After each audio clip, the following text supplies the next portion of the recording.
Bonsoir à tous, mesdames, messieurs, bonsoir, bienvenue à nouveau sur votre programme Le Grand Soir sur Info Télévision. On est très ravis de vous savoir nombreux en direct sur la chaîne de télévision et sur les plateformes digitales, Facebook et YouTube. Je vois comment vous manifestez déjà. Merci pour cette fidélité à cette chaîne de télévision qui est celle de proximité et de vivre ensemble. Ce soir, vous l'avez certainement observé comme nous, les partis politiques commencent à se réveiller. Et ne trouveront pas cette expression méchante, mais on se rend compte qu'il y a beaucoup qui bougent maintenant et appellent les uns les autres à s'inscrire massivement sur les listes électorales et à aller aux investitures. Cet appel est spécialement lancé à la jeunesse camerounaise, s'accrochant aux propos du chef de l'État qui semblait avoir présenté ce septennat comme celui de la jeunesse et de la femme. Réveillez-vous, c'est un peu le titre choisi par Cameroun Tribune ce matin qui appelle les jeunes et les femmes à se mobiliser. Ces partis politiques commencent à se mobiliser, mais la question est là. Comment rendre les prochaines élections plus participatives pour ce qui est des jeunes et des femmes, ayant constaté justement que ce n'est pas toujours l'engouement dont la jeunesse, la prise de participation aux échéances électorales. Est-ce que 2026 ce sera différent? Comment rendre les élections qui arrivent différentes pour la jeunesse camerounaise? C'est autour de cette thématique qu'on va échanger avec nos invités. Ce soir, on aura des leaders des partis politiques, deux présidents de partis politiques. On aura un secrétaire général d'une formation politique. On aura un consultant en développement territorial, puisque les élections qui arrivent concernent en grande partie les territoires, notamment les municipales. On aura un étudiant qui est également un peu un acteur politique, qui vous dit que l'école n'est pas spécialement réservée à ceux qui ne font pas de la politique. On peut également être étudiant et être un acteur politique impactant. Ils seront là. On accueille d'ailleurs les premiers à s'installer. François Sémé est là. C'est lui le consultant en développement territorial. François, bonsoir et bienvenue. Bonsoir Jean-Jacques, bonsoir aux panélistes, bonsoir aux millions de téléspectateurs de Info TV et aux inconscients du Grand Soir. Je souhaitais manifester déjà avec déférence toute mon admiration à l'honorable Cabral Libi pour sa cohérence et sa cohérence et sa régularité dans la prise de position par rapport à la mobilisation depuis le 2 janvier 2026. C'est pour dire que vous aurez souhaité qu'on ajoute un expert au développement du territoire, également militant du PCA, ou bien juste un admirateur de Cabral Libi? On va rester sur la posture, sur la casquette d'expert en développement territorial. Mais néanmoins, s'il fallait peut-être même pousser un peu plus loin dans ce sens-là, Jean-Jacques, il y a que j'admire quelque chose qui se passe en ce moment, la grande mouvance sur l'étendue du territoire national, où le ministre des Finances a lancé le budget ce jour du côté de Ngaoundéré. Et à ce propos, nous souhaitons aussi qu'il fasse, qu'il tire l'attention, qu'il attire l'attention ou bien remonte un peu les bretelles aux différents TPG qui biaisent un peu l'action des responsables des communes en ce moment-ci, depuis un moment, avec les difficultés à accéder à des paiements et à certaines factures. D'accord. Alors le budget a été lancé donc aujourd'hui en Ngaoundéré par le ministre des Finances. 8 816,4 milliards de francs CFA. On parle d'une croissance projetée à 4,3% et avec un taux d'inflation estimé à 3%.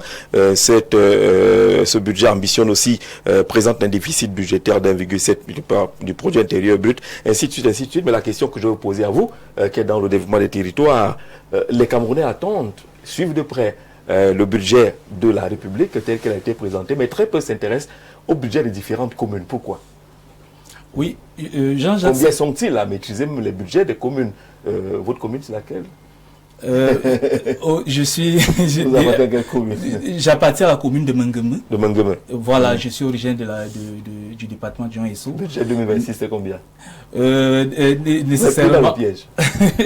on est essentiellement à 800 millions dans la commune de Mengeme. Oui. Et il faut comprendre que, pour revenir à votre question, Jean-Jacques, c'est pas que les populations, les jeunes ne s'intéressent pas aux différents budgets.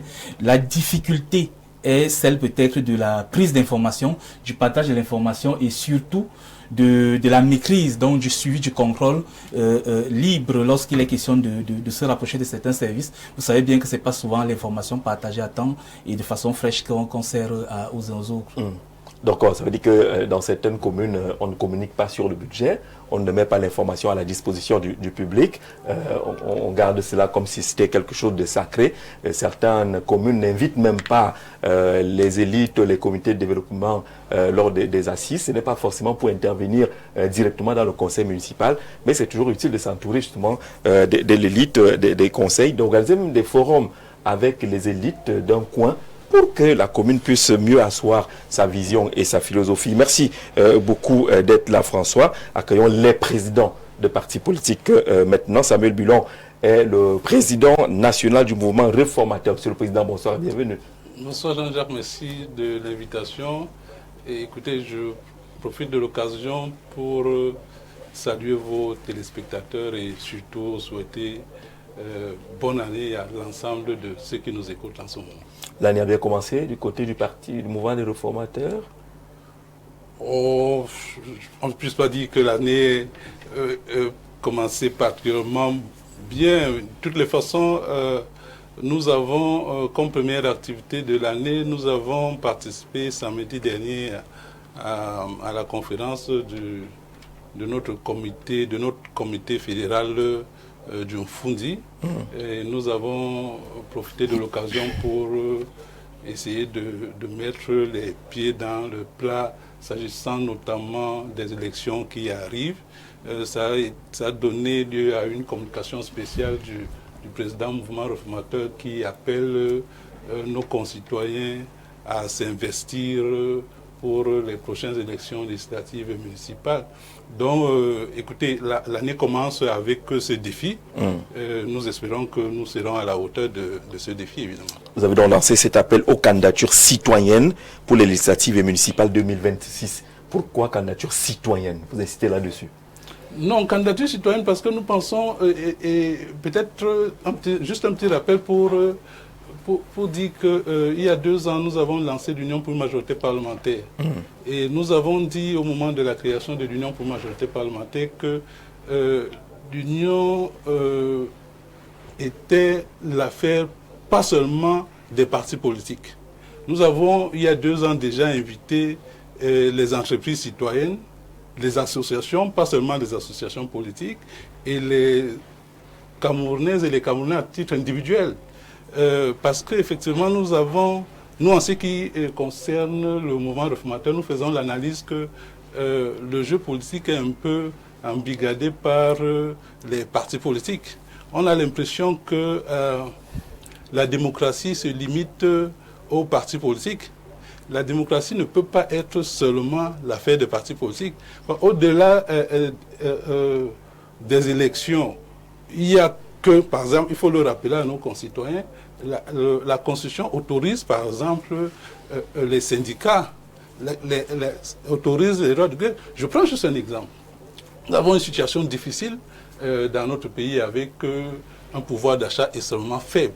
Ça veut dire que nous avons encore dans notre pays des fonctionnaires ou tout au moins des agents de l'État qui sont rémunérés parfois à hauteur de 40 000 francs par mois, parfois même moins.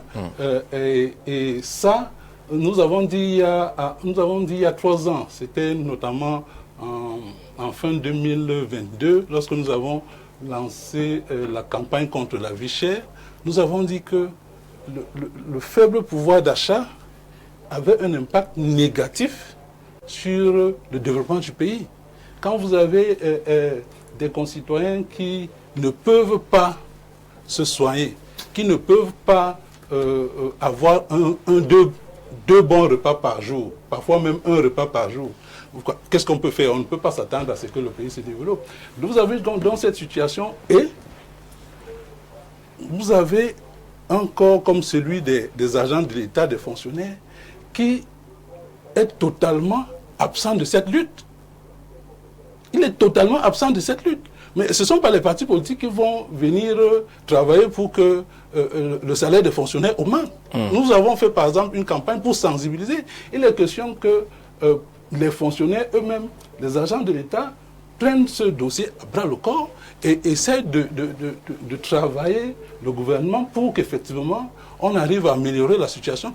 Nous avons des salaires les plus bas au Cameroun, je veux dire en Afrique, ce qui est totalement anormal. Vous comprenez? Donc, nous disons donc que la politique ne peut pas être une affaire de partis politiques seulement. La démocratie dans notre pays ne peut pas être une affaire... Certainement, vous reviendrez là-dessus lorsqu'on va aborder la thématique qui interroge les éléments qu'il faut déployer, les leviers qu'il faut actionner pour garantir une bonne mobilisation afin que les Camerounais massivement participent aux élections à venir. Accueillons Eric Ngengim, il est le président national du Parti écologique du Cameroun. Monsieur le Président, bonsoir et bienvenue. Bonsoir Jean-Jacques, merci de m'avoir invité. Je suis une fois de plus...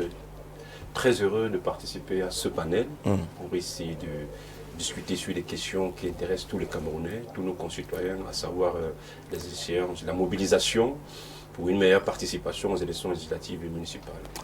Vous n'avez pas beaucoup connu, vous, de repos médiatiques. Hein. On a vu que vous postez régulièrement, vous proposez régulièrement sur les réseaux sociaux et autres. D'autres partis ont carrément marqué un repos. Et depuis hier, l'UNDP a annoncé officiellement que ses représentants peuvent désormais revenir sur les plateaux. Et il faudra cependant passer forcément par le secrétariat national à la communication pour avoir les représentants de l'UNDP sur les plateaux. Voilà, c'est une évolution. Il a fallu un peu de temps, il a fallu qu'on crie ici pour dire que ce n'est pas concevable qu'au sortir d'une élection, tous les partis politiques aillent se reposer. Vous ne l'avez pas fait? Non, parce que je pense que nous avons toujours été dans une politique de proximité. Je pense que nous, les écologistes et les membres de l'équipe qui m'accompagne, dont je profite ici pour remercier chaleureusement du travail, comme vous l'avez dit, qu'ils ont continué à faire sur le terrain depuis l'élection présidentielle, car nous avons compris que notre pays, et surtout la jeunesse, a besoin d'éclairage, de discussion sur ce que c'est que la politique écologiste, ce que nous proposons réellement et quel est l'impact majeur que nous pourrons apporter sur le pouvoir d'achat de nos citoyens, sur la question de l'accès à l'énergie, sur la question de la santé, la question de l'éducation. Parce que voyez-vous, toutes ces questions que je viens de citer, il faut les réformer pour que notre pays puisse enfin entrer dans le diapason des grands pays au monde, malgré notre potentiel. Lorsqu'on parcourt comme les budgets, on a parlé des budgets communaux tout à l'heure, on ne voit pas beaucoup la place qu'on réserve à l'écologie. Le discours ne passe pas encore. Les communes ne savent-elles pas qu'elles ont d'énormes responsabilités en matière d'écologie? Non, je pense que les budgets, vu ce que le pouvoir central fait et ce qui se passe à l'échelle locale, il y a un décalage. Donc ça ne correspond pas à la réalité.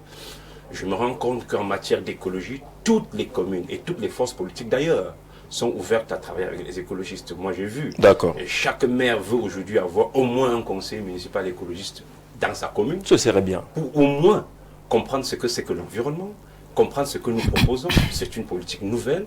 Nouvelle parce qu'on en parle, mais en réalité l'Afrique est par essence le Cameroun d'abord une terre d'écologie, n'oublions pas. Nous avons pratiqué longtemps des politiques importées. On peut parler d'autres politiques, je ne les critique pas, mais je pense que l'écologie est une politique fondamentale qui correspond à notre géographie, à notre réalité. Et donc les communes devraient, puisqu'on va former les conseils municipaux bientôt, accorder une place aux écolos. Vous, ça ne vous dérangera pas hein, si l'écolo qu'on choisit n'est pas de votre parti? Écoutez, vous savez, l'écologie, ce n'est pas une improvisation. La photocopie ne peut pas être l'original. Je pense qu'aujourd'hui, ça il faut le dire. Hein.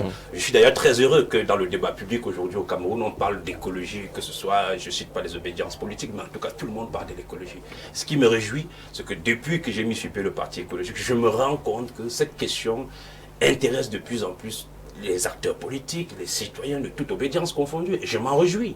Je n'ai pas la tendance à penser du monopole de l'écologie, mais je veux que l'écologie, la politique écologique puisse être incarnée, qu'elle puisse reprendre toutes ses couleurs et toute sa place à l'échelle nationale, à l'échelle régionale, à l'échelle locale également. Donc, moi, je pense que c'est une bonne chose et qu'ensemble, ces élections qui sont à venir est un grand challenge. C'est un challenge pourquoi?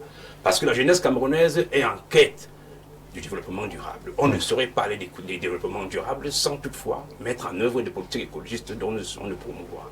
On rêverait d'avoir des communes un peu comme des communes pilotes, écolos, pour voir un peu comment ça peut se matérialiser, ce serait intéressant d'avoir des communes pilotes ainsi. Ça passe par l'élection, malheureusement. Pas malheureusement, c'est le suffrage universel, on ne saurait pas dire malheureusement, pas une élection. L'élection, c'est la voie que tout le monde aspire pour avoir une certaine légitimité.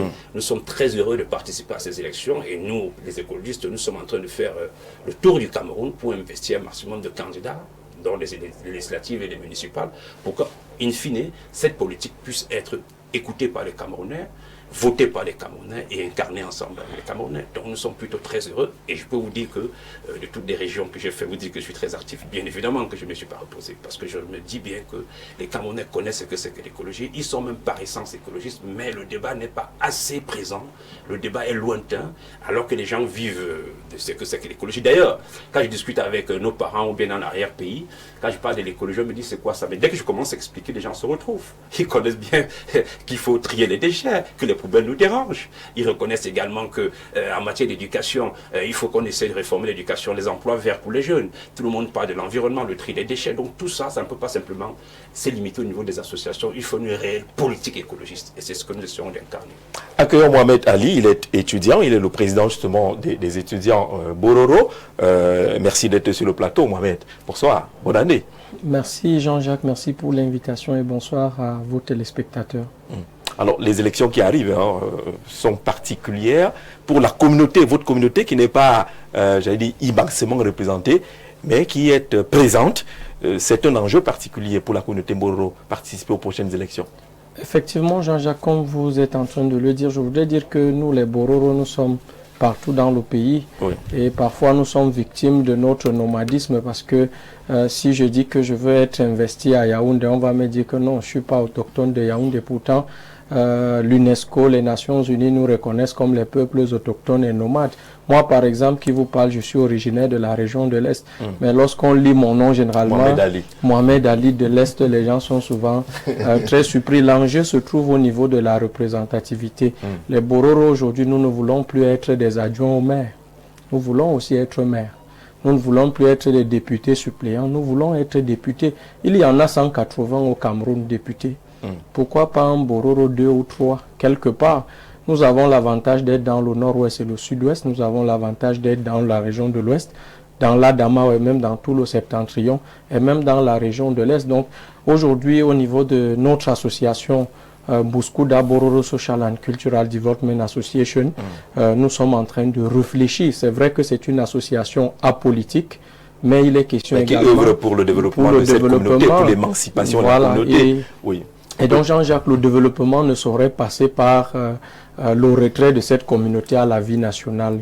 Nous avons tout à l'heure, le président du parti Les Écologiques a parlé de l'écologie. Nous sommes les premières victimes. Aujourd'hui, lorsqu'on utilise les pesticides en amont d'une rivière et que vos bêtes, nos bœufs, s'abreuvent en aval, c'est la catastrophe. Donc il y a ce genre d'action-là.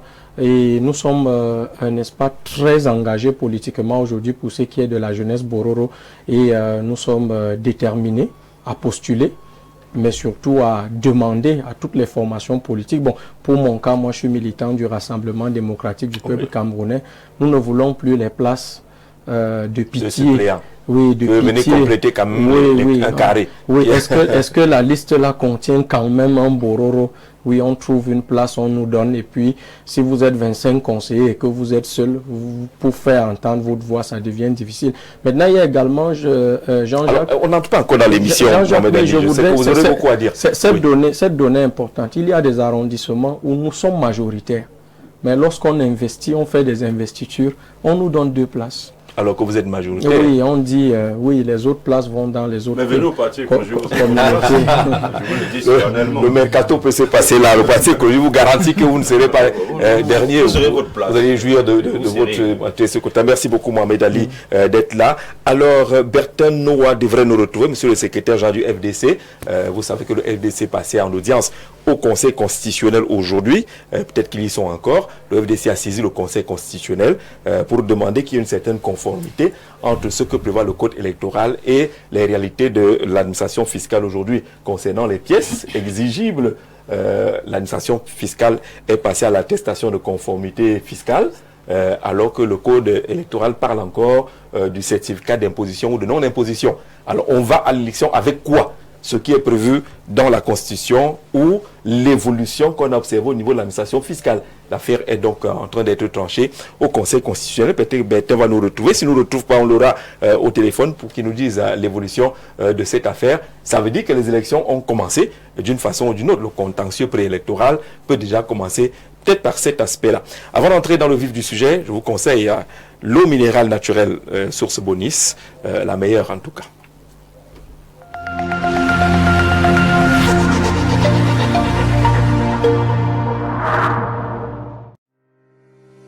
Au terme d'un processus rigoureux de filtrage et d'analyse, ce qui vous permet d'étancher votre soif en toute sécurité. Buvez le minéral Bonis, buvez la vie.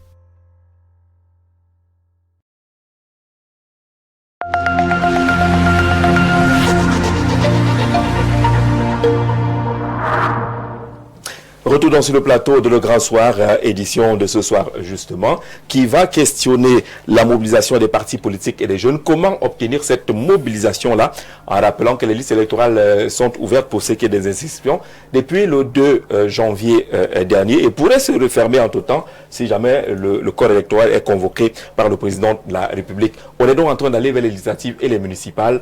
Comment garantir une bonne mobilisation des partis politiques et des jeunes? Quel discours tenir lorsqu'on voit la faiblesse de la participation des jeunes au dernier scrutin? Samuel, sur cette question-là, comment avoir une mobilisation efficace, importante pendant les élections pour les élections qui arrivent? Bon, écoutez, vous dites mobilisation des partis politiques et des jeunes.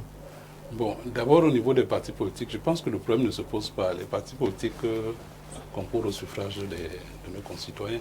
Donc, naturellement, les partis politiques doivent s'investir aux élections, participer à l'élection.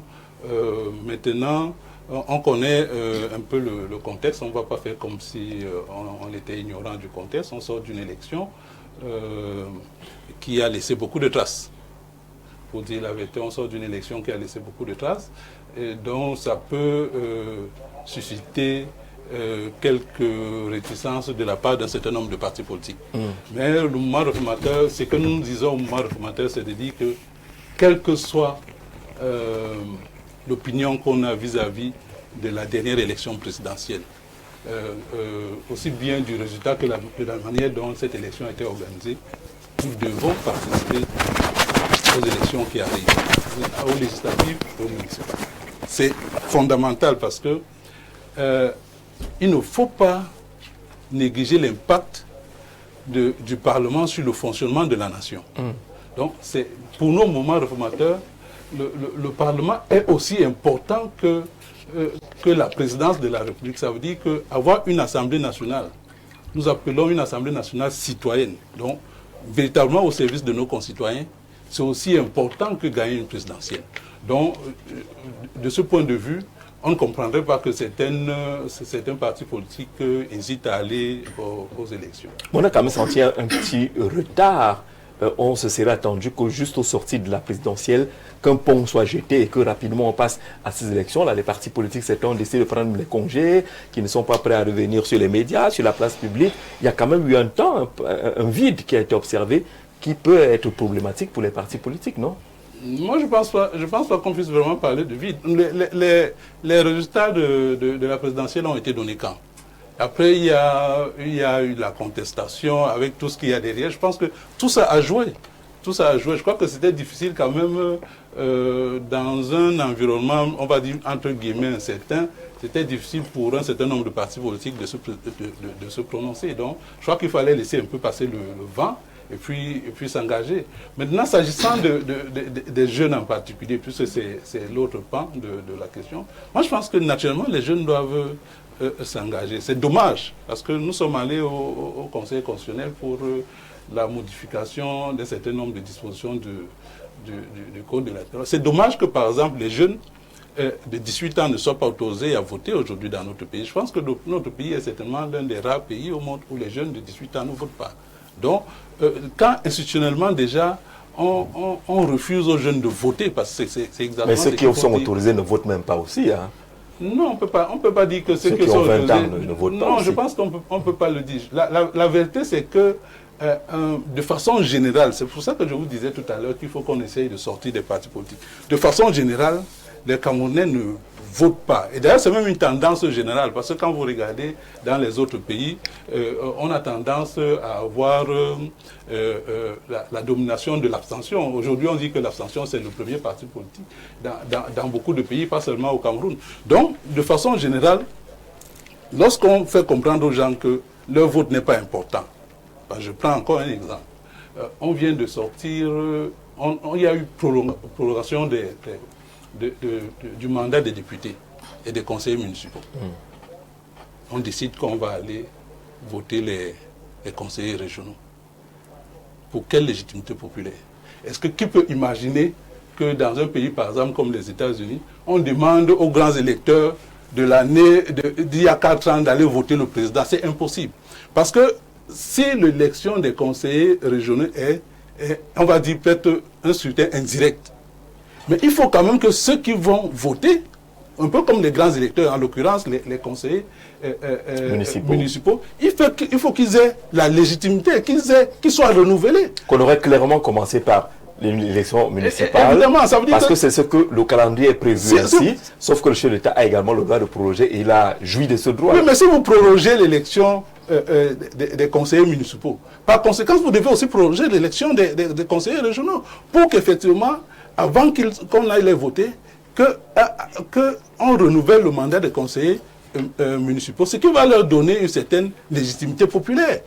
Donc, ça veut dire que si on fait comprendre aux gens que le vote n'est pas important, que le vote populaire n'est pas important, on arrive effectivement à des situations abstentionnistes. Donc, c'est ce que nous disons. Mais nous disons aux jeunes qu'il faut aller au-delà de ces contraintes ou de ces restrictions étatiques pour comprendre que l'essentiel pour tout le monde, c'est de faire en sorte qu'on arrive à changer notre pays.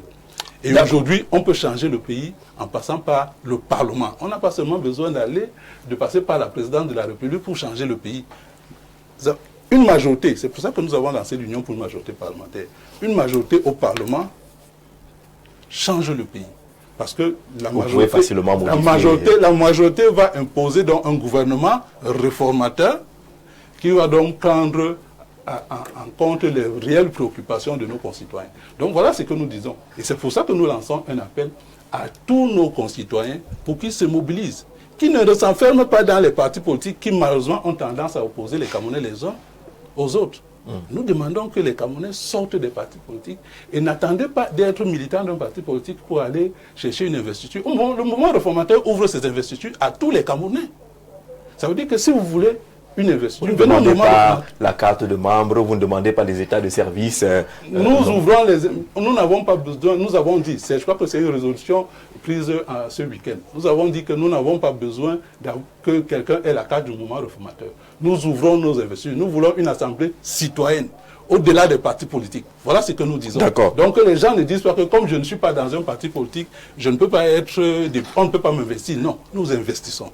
Et c'est gratuit. Et c'est gratuit. Et c'est gratuit. Merci au mouvement réformateur, son président Samuel Bilon sur le plateau. Éric Guéguim, comment y aller?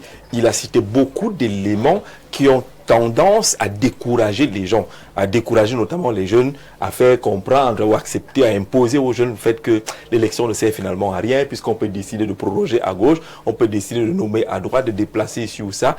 Il y a un peu ce construit-là qui commence à s'installer dans la tête des jeunes qui sont réticents aujourd'hui. Comment les mobiliser? Quels arguments venir avec? Merci Jean-Jacques pour cette question. Nous, au Parti écologiste, on est très préoccupés par cette mobilisation. Parce que le taux de participation à une élection présidentielle est vraiment le meilleur marqueur pour dire que l'élection est crédible ou si elle n'est pas crédible. Donc nous voulons une participation massive. Et nous, les écologistes, sur le terrain, moi, j'ai fait un peu le tour du Cameroun. Je reviens de la Menoie à l'ouest, où j'ai essayé de faire plusieurs régions. Il faut un discours de proximité et il faut dire la vérité aux Camerounais. De manière très simple. Les anciennes politiques n'ont pas fonctionné. On a vu les déboires, on a vu les insuffisances, on voit la précarité énergétique, financière. On vient de parler tout à l'heure du pouvoir d'achat qui est très bas dans un pays comme le nôtre, avec une richesse considérable. Les Camerounais ne vivent pas avec le pouvoir d'achat à la hauteur de la richesse du pays. C'est un problème. Quand un pays est riche comme le Cameroun, le pouvoir d'achat des Camerounais devrait être à la hauteur de cette richesse. Le Cameroun est l'un des rares pays au monde qui regorge des énergies fossiles, le pétrole, le gaz, le charbon. Il regorge des énergies renouvelables, le vent, le solaire, et il a des mines. Trouvez-vous normal que le pouvoir d'achat d'un pays qui est l'Afrique en miniature, le Cameroun, soit aussi bas et l'un des plus bas de l'Afrique centrale? Quand tu vas au Gabon, avec le même CFA du Cameroun, le Camerounais a l'impression que le Gabon est plus cher que le Cameroun. Parce que nous avons un pouvoir d'achat très bas. Nos salaires pour le même travail sont plus élevés au Gabon qu'au Cameroun. C'est un problème. On fait la zone. Je préfère m'arrêter là. Je vais parler dans d'autres pays. Je prends l'Afrique centrale.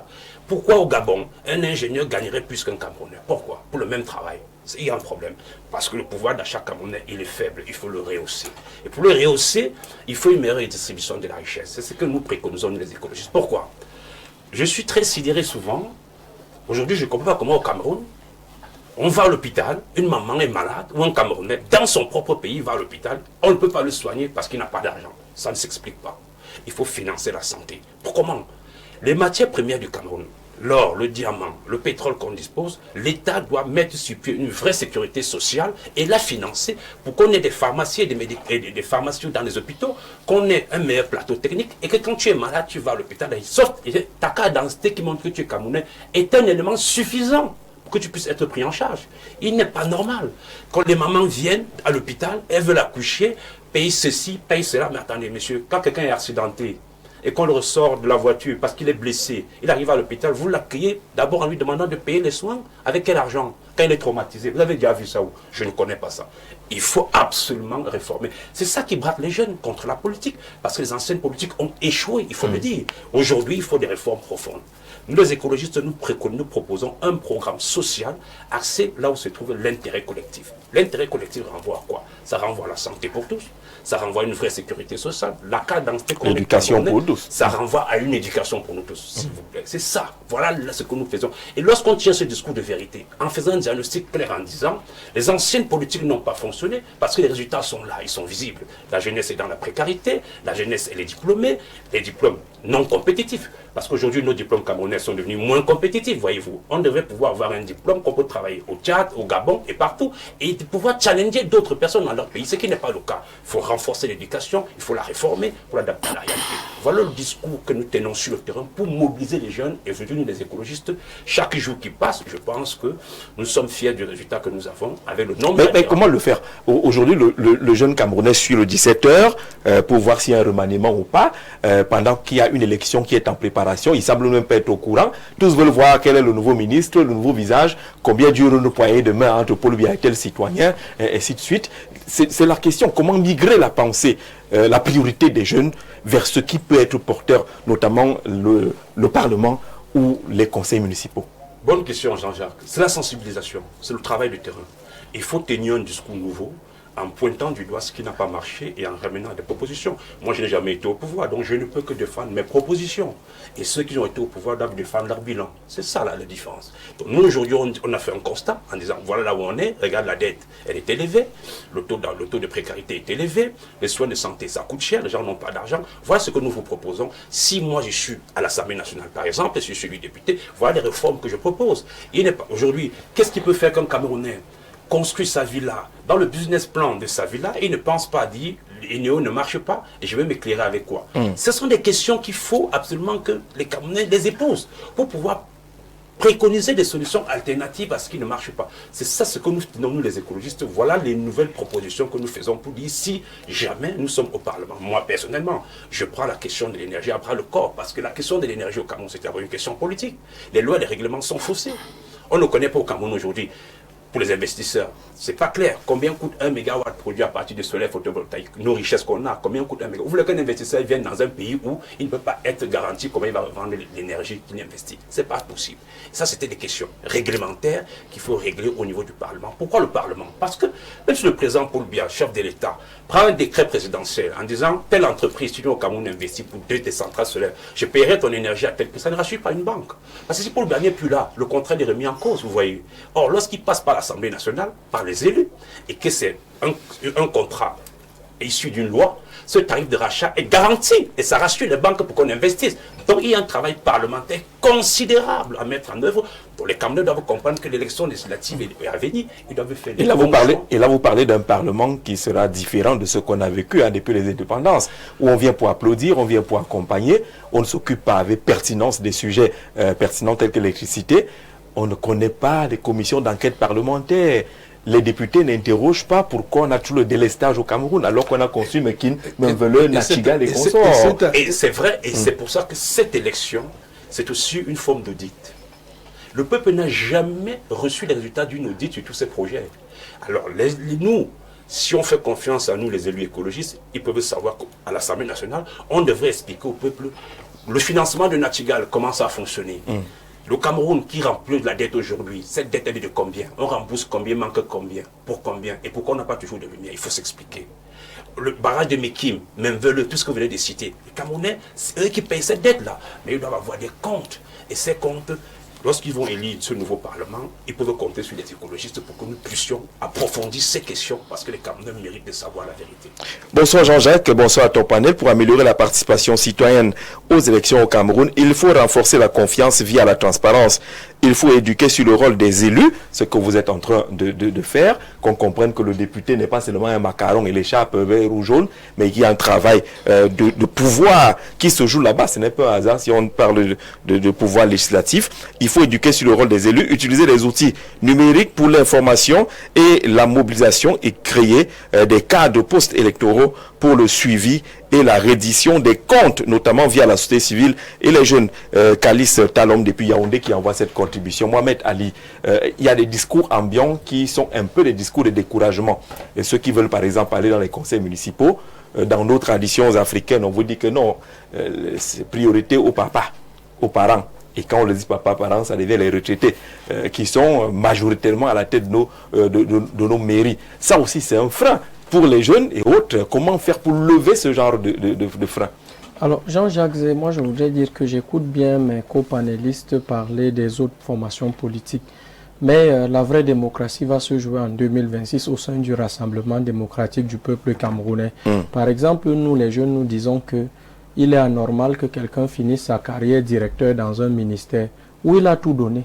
Ça veut dire qu'il a eu les moyens d'impacter la société, d'apporter sa contribution pour le développement.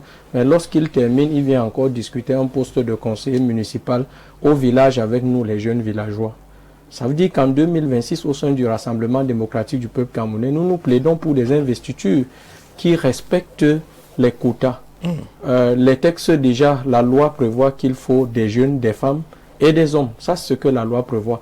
Mais maintenant, la particularité également au Cameroun, c'est que Jean-Jacques, au niveau de la formation politique, la plus grande, qui est le Rassemblement démocratique du peuple camerounais, vous avez les circulaires. Il faudrait que, puisque le président de la République, notre père, dit que en 2026, c'est le mandat, ce septennat, c'est le septennat des jeunes et des femmes, il faut préciser les quotas. Qu'on dise que sur une commune qui a 25 conseillers municipaux, il faudrait au moins avoir 15 conseillers jeunes et au moins 7 à 8 femmes. Ça veut dire que là, on passe sur des bases claires. Maintenant, notre problème qui est le plus important, c'est la fabrication des jeunes. Jean-Jacques, allez-y par exemple au Conseil national de la communication. Vous verrez que lorsqu'on dit il y a élection au Conseil national de la communication, c'est les coups de fil qui menacent de la jeunesse voilà. pour menacer au CNJC. Voilà, le CNJC. On menace le DAGEC, c'est-à-dire le délégué d'arrondissement de la jeunesse, pour que tel jeune ou tel autre... Il y a aussi les plis là-bas, il y a aussi les enveloppes là-bas. Bien entendu, Jean-Jacques, j'en suis une victime. J'ai postulé, c'est un coup de fil qui m'a mis de côté, que ce jeune, on n'est pas très sûr si sera maniable, si on va... Donc voilà, ce sont ces pratiques-là qui découragent les jeunes. Mais moi, je voudrais dire à mes frères jeunes que ce Cameroun nous appartient. C'est nous l'avenir, nous sommes le fer de lance de la nation. Moi, je pense que quelqu'un qui a déjà une maison et 6 voitures n'a plus beaucoup de rêves. Mais nous avons... Et ils disent que l'eau va à la rivière. Oui, mais... L'argent doit aller à ceux qui en ont déjà. Non, mais Jean-Jacques, le Cameroun, c'est le Cameroun de ceux qui ont encore l'envie de le construire. Oui. Le président nous a tendu la main et nous, les jeunes, nous sommes prêts à saisir cette opportunité. Si dans un département, vous avez... je parle aux jeunes là ce soir. Si vous êtes dans un département où il y a 3 députés, sachez que vous avez votre part de députés là-dedans. Si vous baissez les bras, vous dites que non, quelqu'un qui a fini DG ou ministre... Non, ils vont faire comment? Jean-Jacques, moi j'ai vu les partis... dans le cadre GDPC, ils vont faire comment? Jean-Jacques, j'ai vu les gens aller au Conseil constitutionnel. Nous sommes dans un état de droit. Si on dit que dans une liste, il faut un jeune, et nous ne voulons plus les jeunes de 50 ans, parce qu'aujourd'hui aussi au Cameroun, on est très fort dans la manipulation. C'est-à-dire, on va prendre le président du parti qui est en face de moi, là. Lorsqu'on veut fabriquer, on dit qu'il est jeune. N'est-ce pas? Il a 50 ans. La jeunesse, selon les textes des Nations Unies, c'est de 18 à 35 ans. Ça veut dire que si on dit que dans une liste pour les élections municipales, il faut 7 jeunes, ces jeunes doivent être pris. Mais je crois qu'il faut venir au moment réformateur. Dans cette Parce qu'on ne fourchette-là. veut pas ça au RDPC. C'est un peu compliqué. C'est un peu compliqué. Si le RDPC a comme président de la jeunesse de l'OGRDPC, celui qu'on connaît, je ne suis pas sûr que vous allez réussir à avoir les moins de... Non, Jean-Jacques, 35, ça va être difficile. Jean-Jacques, lors du prochain congrès qui va arriver probablement très bientôt, on va le remplacer. Ça, c'est une mécanique. Moi, je fais confiance au président Paul Biya qui a tendu la main à la jeunesse. Et je dis à cette jeunesse, n'attendez pas qu'on va vous donner cela facilement, mais allons-y. Disons aux aînés que vous avez déjà géré. Mais Dali, vous avez deux partis tour. qui vous disent que vous n'avez plus besoin de réfléchir. Venez et on vous met devant. Jean-Jacques, comme le disait que ce n'est pas une affaire de parti politique. Le professeur Hubert Monon-Diana de regretter, mais moi, le parti politique, on le choisit comme la religion une seule fois. Et mon maître politique, c'est le président Paul Biya. Je lui fais confiance. Il m'a tendu la main. Et je dis bien, moi, pour mon cas personnel, Jean-Jacques, je suis déterminé. Et j'ai déjà annoncé que dans les prochaines listes, dans l'arrondissement de Mandjou au conseil municipal, je suis candidat au conseil municipal. Je vais voir le reste plus tard. Je pourrais même dire que je veux la mairie. Je suis jeune. Je suis bien formé. Aujourd'hui, qu'est-ce qu'on peut me reprocher? On va dire peut-être non, il est encore jeune. Oui, mais si je suis jeune, un conseil municipal, c'est 25 personnes. Si vous êtes 25 et qu'il y a de l'expérience, ils peuvent vous laisser la place de maire et ils vous accompagnent à bien gérer la mairie. Donc, Jean-Jacques, en Europe et ailleurs, on voit les jeunes prendre. À l'Est, on peut prendre le cas de Jean-Yves Bach, qui est aujourd'hui une référence. Nous avons l'exemple Yves Témé, qui à Dimako. Ce sont des jeunes qui ont... Voilà, le maire de Garigombo. Voilà. Ce sont des jeunes qui ont osé, qui ont eu leur chance. Et aujourd'hui, on peut vous montrer, on peut prendre la mairie d'Atok, on prend une autre mairie que je ne citerai pas, mais le bilan, il est à l'opposé de ce qu'on attend. La jeunesse a l'énergie. Moi, je vois des maires jeunes sur les réseaux sociaux aller à la rencontre des populations. Parce qu'aujourd'hui, Jean-Jacques, beaucoup de gens ont pris, oui, nous tous nous condamnons ce qui s'est passé pendant la crise post-électorale. Mais toute cette énergie, moi j'appelle ces jeunes, laissons la violence. Allons dans les conseils municipaux, allons impacter notre avenir. Aujourd'hui, Jean-Jacques, quand moi je vois les types de salles de classe qu'on construit pour nos petits frères, ben, ce sont des salles de classe dépassées. C'est-à-dire, on prend 4 murs, mais il n'y a rien d'esthétique, rien de beau, il n'y a pas de commodité. C'est comme une cellule. C'est comme une cellule. Lorsqu'un enfant, rien de voilà, qui vous met à l'aise. Moi qui vous parle, je suis à l'université. Jean-Jacques, quand vous arrivez à l'université, il n'y a rien qui vous retient. Même les jardins de nos universités, tout simplement parce que ceux qui gèrent ces institutions, parfois, sont de l'ancien logiciel. Ils ont géré de l'ancienne technologie. Maintenant, il faut qu'on aille à la 4G politique. Cette 4G politique, c'est pour les jeunes comme moi. D'accord. Et nous allons... Merci Mohamed Ali. François, sur cette question, comment mobiliser? Il y a tellement des écueils. L'expérience du militant du RDPC vous montre que le chemin n'est pas facile du tout. Il y a encore des conservateurs dus de l'ancienne technologie qui ne veulent pas laisser place aux jeunes. Comment mobiliser ces jeunes aujourd'hui, étant donné que le président Samuel Bilon a longtemps insisté sur l'impact du Parlement dans la gestion d'un pays? Oui, Jean-Jacques, je crois que chaque parti politique a sa stratégie de mobilisation des électeurs et aussi sa démarche communicationnelle pour mobiliser autant de personnes que possible pour aller investir les structures au niveau des mairies et au Parlement et ailleurs. Alors, ce que moi j'ai fait tout à l'heure, là, c'était un petit exercice, Jean-Jacques, c'était pour dire, est-ce que réellement au Cameroun, on peut parler on peut pas uniquement de mobilisation? Est-ce qu'il n'y a pas comme une espèce d'abandon, une espèce de désintéressement de la chose politique? Alors, j'ai pris là les statistiques de l'ECAM. Les femmes inscrites au niveau de l'ECAM, c'est 3 600 environ 3 600 femmes inscrites. Les jeunes 20-35 ans, comme le disait tout à l'heure Mohamed Ali, c'est 2 760 à peu près, soit un total de 81% de cette tranche au niveau des listes. La question, si vous prenez maintenant, vous prenez le taux d'abstention lors de l'élection présidentielle dernière, vous verrez qu'il y a une abstention environ taux de participation de 57%, donc une abstention de 43% par là. L'idée ici, c'est de dire quoi? Quel est l'enjeu réel? est-ce la mobilisation? Oui, il faut encourager les gens à aller s'inscrire sur les listes électorales, mais il faut davantage intéresser les uns et les autres au jeu politique et aller postuler. Donc, et à ce propos, je mets encore en lumière les enjeux réels, parce qu'il faut quitter les postures très globalisantes ou générales pour quand même amener les uns et les autres à comprendre à quel niveau est-ce qu'il faut réellement jouer. Nous avons 360 communes au Cameroun et 14 communautés urbaines. Et là, vous êtes à peu près là dans 11 000 conseillers municipaux à peu près où il faut aller concourir. Vous avez 180 députés et 100 sénateurs. Donc, l'idée ici, c'est de dire aux jeunes, levez-vous, mais allez, les postes sont ouverts, la compétition est ouverte, il faut aller compétir. S'il faut y revenir toujours sur les questions que vous avez évoquées tout à l'heure, peut-être après avoir fait cette analyse des chiffres là, l'idée ici c'est de dire que il y a dans certains partis politiques qui sont restés davantage dynamiques. Je vais saluer par exemple la posture des deux aînés qui sont sur le plateau. Si vous voyez bien, en prenant la tranche d'âge 20-35 ans, vous voyez qu'ils sont 2 760 000. Si vous regardez la lutte de notre plateau, et on dit là que avec les femmes, c'est 81%.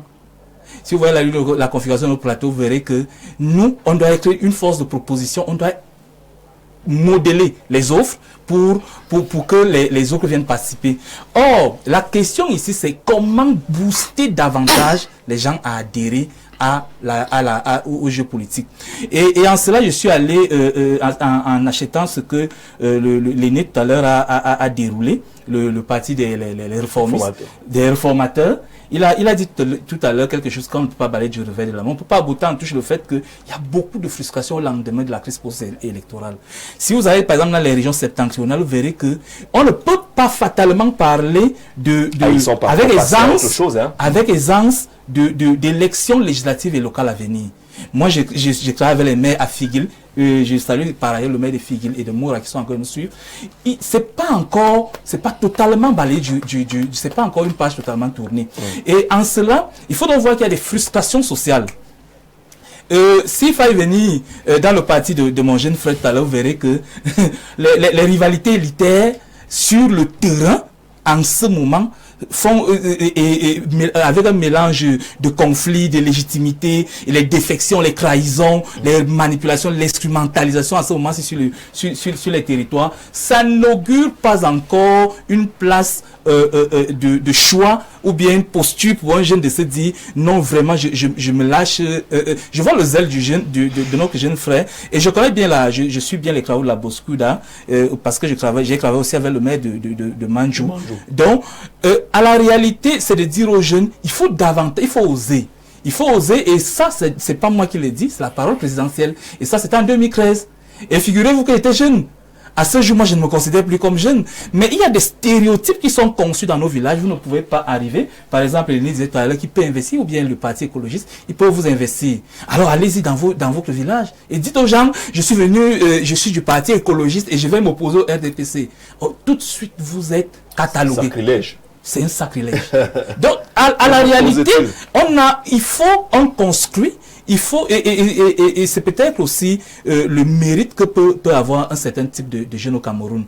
Un peu Cabral Libye, vous voyez l'adversité à laquelle il fait face au niveau que ce soit sur les réseaux sociaux, les médias et tout. Et Emilia Tangana, parce que Denis Emilia Tangana, on est étudiant à soi, et quand il entre en politique, on se demande, mais attends, il va faire quoi là-bas? Tout ceci rime à quoi? Mais aujourd'hui, on le voit déjà saisir le Conseil constitutionnel. Il est dans le jeu politique. Il a osé. Il n'a pas été mangé, il n'a pas été tué. Il n'a pas été tué. Voilà, il n'a pas été jugé au tribunal traditionnel où on l'aurait condamné. Voilà. Donc, en cela, il faut que les jeunes comprennent, et c'est ce que je peux acheter chez Mohamed, le courage, la détermination et l'engagement. C'est-à-dire que, parce que on ventile beaucoup quelque chose sur les territoires. Voyez-vous, deux personnes, comme moi j'ai l'habitude de le révéler, deux dimensions gèrent le territoire. Le président de la République et le maire. Et le député est représentant du peuple. Le conseil municipal et le sénateur, le sénateur représente la collectivité territoriale décentralisée. Oui. Donc en cela, il faille que les uns et les autres comprennent où se trouve l'enjeu. Et comme le disait le président du parti Les Réformistes tout à l'heure, il faut investir tous ces lieux de façon, il faut aller exprimer son droit citoyen, quelle que soit la posture. Sinon, dans nos villages et sur les territoires, on présente quelque chose, c'est la peur. On vous dit, on va vous bouffer. Tu es déjà entré en politique, mais vous voyez on va te bouffer. Ce que Jonathan tu iras en prison. Le conseiller régional qui a osé, entre guillemets, poser sa candidature au conseil régional de l'Est, vous voyez ce qu'il subit également, comme remontrance, comme si ou ça, pratiquement un peu à la limite agressif, parce qu'on estime que s'attaquer aux parents, c'est un sacrilège. C'est un sacrilège. Et vous verrez que il y a donc comme une espèce, on veut tous vous mettre dans cette petite bulle là qui fait que quand vous êtes vous devez les accompagner lors de leurs assises et pour faire ce qu'on appelle, ce que certains appellent maintenant la maîtrise des bacs. Ça veut dire que vous êtes des bacheliers, donc c'est vous qui installez les tentes, les chaises, et si vous ne le faites pas, tout de suite vous êtes irrévérencieux, vous êtes catalogué comme quelqu'un de prétentieux, vous êtes quelqu'un qui est trop fier de lui. Donc, à la réalité, il est question aujourd'hui déjà de se ressortir les standards et les normes et bien définis, comme le jeune l'a dit tout à l'heure. Qui est jeune réellement au Cameroun? C'est 20, 35 ans. Maintenant, est-ce que nous, on est peut-être comme un aîné le soulignait ce matin sur notre plateau, il disait nous sommes des adultes grandissants ou des adultes vieillissants. Donc on ne peut plus nous se considérer aujourd'hui comme étant jeunes de façon normale dans un contexte comme celui du Cameroun. D'accord, merci François. Merci à Jean-Guy Zogo, le président général de l'Union des populations africaines, qui envoie sa contribution sur la page Facebook de Info TV. Bonsoir Jean-Jacques et à ton panel. Si les pouvoirs publics, au sorti de l'élection présidentielle d'octobre dernier, avaient consenti à la révision du code électoral, cela aurait constitué un signal fort de leur volonté de permettre aux jeunes compatriotes d'embrasser résolument la chose politique, sachant que la crise de confiance des populations camerounaises en la sincérité des élections dans notre pays est fortement entamée depuis des décennies. Les élections législatives et municipales sont pourtant une formidable opportunité pour notre pays d'opérer une véritable amorce du renouvellement de la classe politique dès la base. Merci Maître Jean pour cette contribution. Et bien entendu, Bertrand Noah nous a retrouvés sur le secrétaire général du FDC. Bonsoir. Bonsoir. Allez, vous arrivez pendant qu'on a déjà engagé cette thématique-là, mais on n'oubliera pas que vous étiez au Conseil constitutionnel aujourd'hui sur les aspects liés à l'élection pour que les uns et les autres ne soient pas piégés entre le code électoral qui parle justement de la présentation d'un certificat d'imposition ou de non-imposition et la nouvelle loi, l'organisation fiscale au Cameroun qui est passée à autre chose, à l'attestation de conformité fiscale. Vous voulez que le Conseil constitutionnel se prononce? Qu'est-ce qu'il faut exactement dans le dossier du prochain candidat au Conseil municipal? Nous avons pensé que au lendemain de la convocation du corps électoral, il y a des choses à saisir, Jean-Jacques. Parce que nous sommes habitués à aller aux élections. Et ce n'est que la femme qui accouche qui peut connaître les habitudes de l'accouchement. C'est pour cela que ce sont des sujets, pour certains, non événement. Mais pour nous, qui sommes constamment sur le terrain des élections, on peut faire des cris d'alerte tel qu'on a fait. Et ce n'est pas un combat du Front des démocrates camerounais, en toute honnêteté.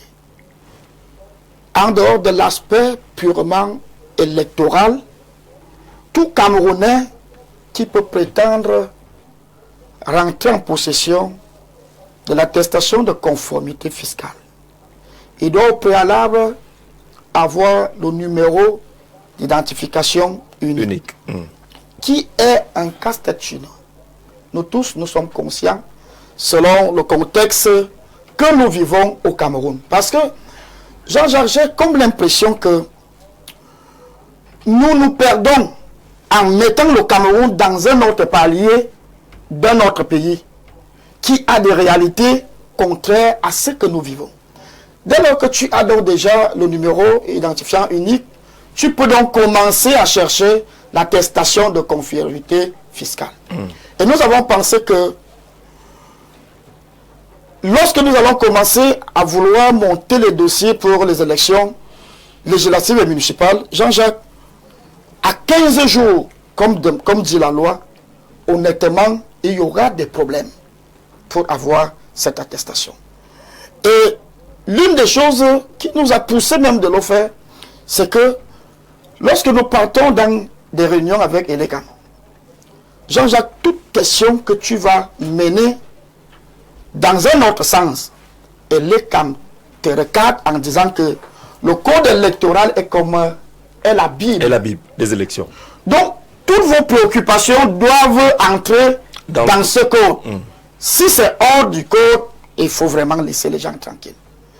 Et à cet aspect, donc, l'attestation de conformité fiscale ne fait pas partie des pièces qui sont soulignées parmi tant d'autres qu'on doit produire pour monter les listes. Et nous pensons que... Ah bah c'est le certificat d'imposition. Et nous avons donc pensé que l'ECAP doit respecter les choses qui se trouvent dans sa Bible avec le conseil électoral. Nous avons saisi le conseil électoral, nous avons saisi l'ECAM et enfin, on a fait la copie pour les deux et on a saisi le conseil constitutionnel. Et aujourd'hui, nous sommes allés là-bas. Le conseil a déclaré qu'il est incompétent.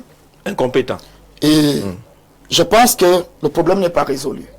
Parce que nous savons que dès qu'on va sonner la cloche, dans bientôt, il y a la plus petite mairie qui a le nombre de conseillers, moins c'est 25 conseillers. Il y a des 41 conseillers, il y a 45, il y a 41, il y a 61. Oui. Et vous devez donc aller produire cette fameuse ACF. Et je vous assure, Jean-Jacques, il faut que ce problème, le FDC, tend la main aux partis qui veulent aller aux élections municipales et législatives.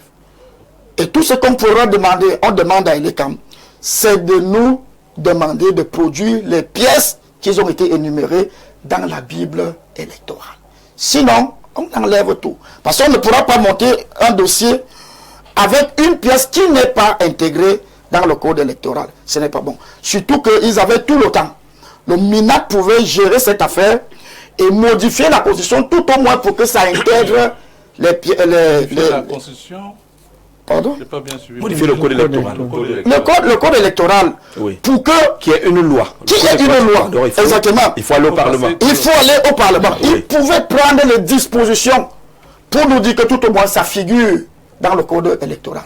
Mais curieusement, cet élément ne figure pas. Et c'est une façon pour nous de penser que ce sont des rejets qui vont arriver. Parce que vous avez 15 jours. Sur les 15 jours, Jean-Jacques, vous avez au moins 4 jours qui peuvent passer comme ça. Les dimanches et autres. Il vous reste 8 à 9 jours. Vous avez 35 dossiers à monter. Vous avez 41 dossiers à monter. Et quand tu regardes le nombre de pièces qu'il faut, c'est au moins 11 pièces qu'il faut à l'intérieur.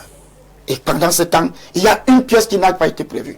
Donc, le FDC a engagé quelque chose qui est pour l'intérêt de tous les partis qui vont compétir. Donc, nous pensons que c'est un combat qui a sa place parce que nous serons butés, nous tous. D'accord. Allez, le Conseil vous a répondu qu'il est incompétent en la matière. Oui. Votre candidat à la présidentielle, il a présenté quoi? Il n'a pas présenté l'attestation de conformité fiscale? Ça existe. C'est ce qu'il a présenté? Depuis. Même au niveau des élections régionales. Sauf que M. Bilon, sauf que quand on parle de la présidentielle, c'est un candidat. Et vous avez les 15 jours qu'on demande aussi lors des élections. Donc, votre difficulté est plus vous matérielle. l'avez accepté pour les autres élections. Vous l'avez accepté pour les autres élections. Votre combat est davantage matériel. Le temps qu'il faut. C'est pratique. Les difficultés. Des difficultés. En dehors de ça, c'est illégal. C'est-à-dire ça ne se retrouve pas à l'intérieur du en même temps, vous ne viendez par un certificat d'imposition qui n'existe plus. Ça n'existe plus. D'accord. Donc il va falloir utiliser ce qui existe. C'est une mesure administrative. Présidentielle, il y avait déjà ce problème que l'ACF, l'attestation de conformité fiscale, avait remplacé. Et je pense qu'il y a une circulaire, même des impôts, qui a été mise en œuvre, où dit que l'ACF a remplacé l'attestation. Mais il faut être conforme maintenant. Il faut que ça se reflète au niveau de la loi. Parce qu'imaginez-vous s'il y a un contentieux. Si le contentieux, la circulaire n'est pas au-dessus de la loi. Non, je vais dire, c'est ce que je comprends. Oui. Mais dans la pratique, parce que c'est un problème pratique, quand tu arrives même aux impôts, en demandant, je vais l'attestation machin, ils te disent le document qui a remplacé ça. C'est ça qu'on te donne. Et l'élection présidentielle. C'est ce qu'on dit, ça veut dire que déjà l'élection présidentielle, dans les autres élections, ça déjà, voilà. Parce que ça, même il faudrait que de façon claire, que les instances, les institutions qui gèrent les élections communiquent là-dessus. Oui, ça veut dire que... Parce que moi, je viens avec... Là, c'est beaucoup plus une question de mise à jour du code. Je crois que c'est beaucoup plus une question de mise à jour. Mais ça règle la question. Hein. Oui, le code est en valeur. Mais sinon, pratiquement, je pense qu'aujourd'hui, pour avoir l'attestation de conformité fiscale, je pense que, bon, c'est compliqué pour les communes, notamment, qui sont reculées. Exactement. Parce que c'est en ligne, parce que c'est l'informatique et tout ça. Voilà, c'est ça. Mais quand vous êtes à Yaoundé, là, je crois que c'est plutôt facile par rapport à ce qu'on demandait avant. Parce que j'ai 2 clics, je crois que c'est plutôt facile. Donc le problème, c'est que c'est compliqué par rapport aux communes qui parfois n'ont pas de lumière et tout ça. La plupart de nos communes sont rurales, je crois que c'est ça. Un peu reculées. Aujourd'hui, la jurisprudence de l'élection présidentielle fait foi. Je vais dire aujourd'hui, vu que la présidentielle a été validée par des pièces. Mais la loi en vigueur est le code électoral. C'est pour ça qu'on dit que le problème, c'est une mise à jour. Ce n'est pas l'agent des impôts qui va vous dire qu'on utilise toute cette pièce. Le Conseil constitutionnel a validé des dossiers qui avaient été constitués comme ça pour l'élection présidentielle. C'est une jurisprudence. Ça veut dire que si c'est passé à la présidentielle, la même composition passera aux autres élections. C'est une jurisprudence. On est d'accord que c'est une... François, sur cette question-là. Sur cette question, je voudrais aller un peu plus loin, Jean-Jacques. Vous savez que nous, on s'intéresse par moment à des chiffres. Je sais aussi qu'il y a derrière cette bataille, parce qu'à un moment, on voulait bien comprendre quel était réellement le problème. Et c'était un problème de dénomination, d'harmonisation entre... les dénominations de la pièce et ainsi de suite. Mais sauf que bien au-delà, quand on pousse un peu la réflexion, c'est aussi comme que les partis politiques aussi mettent en relief quelque chose. Voyez-vous, le jeu des investitures a un coût. Et l'ACF aujourd'hui vient mettre certains acteurs en difficulté. Si vous n'êtes pas en règle avec les impôts, vous ne pouvez pas candidater. Voilà aussi une autre bataille qui se lève. C'est-à-dire que lorsque vous avez... C'est normal, on ne peut pas candidater si vous n'êtes pas en règle avec les impôts. Si vous prenez par exemple un territoire comme, je vais prendre celui de Mengem, où vous n'avez pas de grands acteurs économiques, vous n'avez pas un dynamisme de l'économie locale. Donc vous voyez donc que tout de suite, si vous avez besoin de 25 conseillers pour constituer une liste, c'est difficile de trouver des gens crédibles. Et si vous les trouvez, et si vous avez seulement 5 qui ne sont pas en règle avec les impôts. Allez donc voir, dans la plupart des cas, les partis, je suis en face des présidents de partis politiques, dans la plupart des cas, on investit souvent les gens en fonction du pouvoir d'achat. Tout à l'heure, l'aîné disait que on ne vend pas les investitures. Mais en même temps aussi, je ne pense pas qu'on finance les constructions du dossier. Parce qu'à l'intérieur, si vous me choisissez et que vous vous retrouvez avec peut-être un acteur qui a 700 000 d'impôts impayés, vous voyez le problème qui se pose? Donc il y a aussi une bataille politicienne derrière. Donc c'est pas uniquement l'ACF, parce qu'on ne peut pas vous délivrer l'ACF si vous n'êtes pas en règle. Donc aujourd'hui, la qualité et le choix des acteurs pour constituer des listes posera un sérieux problème. Et c'est pour cela c'est en cela que je voyais peut-être la posture de Denis Emilien, où il estimait même qu'à un certain niveau qu'on pouvait même d'abord retirer cette pièce si c'est pas ce nom qui est dans le document, c'est-à-dire le code électoral. Peut-être qu'on supprime directement cette pièce. Qu'est-ce que je fais si moi je vais un peu au contentieux? dans cet esprit-là. Je suis venu avec mon dossier, il n'y a pas l'ACF. Vous rejetez mon dossier au motif qu'il n'y a pas l'ACF. Exactement. Je viens avec le code électoral où l'ACF n'est pas prévu. Oui. Comment est-ce que vous tranchez ça? C'est justement lorsque nous sommes sortis, Jean-Jacques, c'est ce qu'on a dit. Parce que le président a fait l'interview à l'instant là. Nous avons pensé que des cas où les gens ne pourront pas avoir l'ACF, on va déposer les dossiers. Parce que cette pièce, honnêtement, n'existe pas parmi les pièces énumérées. Et ce n'est pas Monsieur Billon, qui n'a pas produit, qui a un problème. Pourquoi? Parce que les dispositions pouvaient être prises en amont pour qu'on insère, pour être obligé, selon la loi, que ça existe dans le code électoral. Maintenant, les conseils électoral, ils nous disent que tout ce qui ne rentre pas dans le code électoral, il n'y a pas de débat. Voilà. Voilà le langage qui nous tient. Bon, comment on va donc accepter une pièce qui ne s'intègre pas, qui n'est pas intégrée dans le code électoral? Mais on vous dit réglementairement que la pièce est remplacée par celle-là. Sauf que si vous me dites que moi est remplacé par bilan, on doit trouver que je suis intégré dans le... Nous sommes d'accord qu'il y a un problème de mise à jour. Exactement. C'est donc là où on doit te dire que ce n'est pas à nous de subir cela. Ce n'est pas le parti qui doit subir. C'est la personne qui a refusé de faire son travail en intégrant ce qu'il exige de subir. La loi n'a pas été changée. Oui.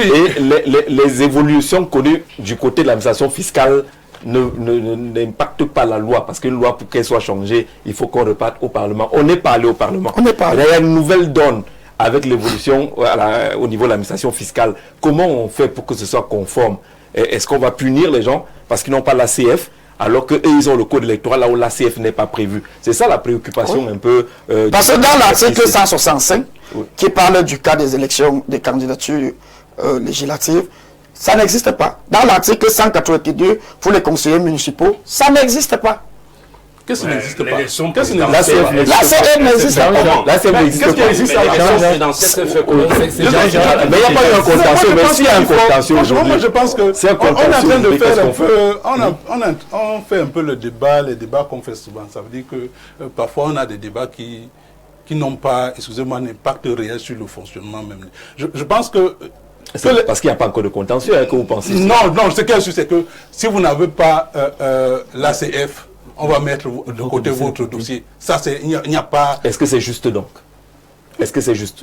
Mais puisque la loi en vigueur n'a pas prévu, n'a pas parlé d'ACF. Non, écoutez, il y a une pièce qui est remplacée. Ça veut dire qu'il y a une... Qui l'a remplacée? Qu'on mette à jour, justement, on demande qu'on mette à jour le code. Il faut donc qu'on mette à jour le code électoral. Oui, d'accord. On met à jour le code électoral, oui. Mais vous savez qu'il y a beaucoup de choses que les uns et les autres... Bon, sortons des élections. Sortons des élections pour parler, par exemple, de la loi, par exemple, sur la durée de mandat des dirigeants sociaux. Tout le monde sait qu'on ne doit pas... Un DG et un PCA ne doivent pas faire plus de 9 ans. On a des DG, PCA qui... Donc ça veut dire que la vérité aussi, c'est qu'aujourd'hui, ceux qui sont en responsabilité prennent des libertés avec la loi. FDC va être prudent. Il faut être pratique. Soyons prudents aussi. Il y a une pièce qui remplace le cas d'imposition ou de non-imposition. C'est là, c'est aussi... C'est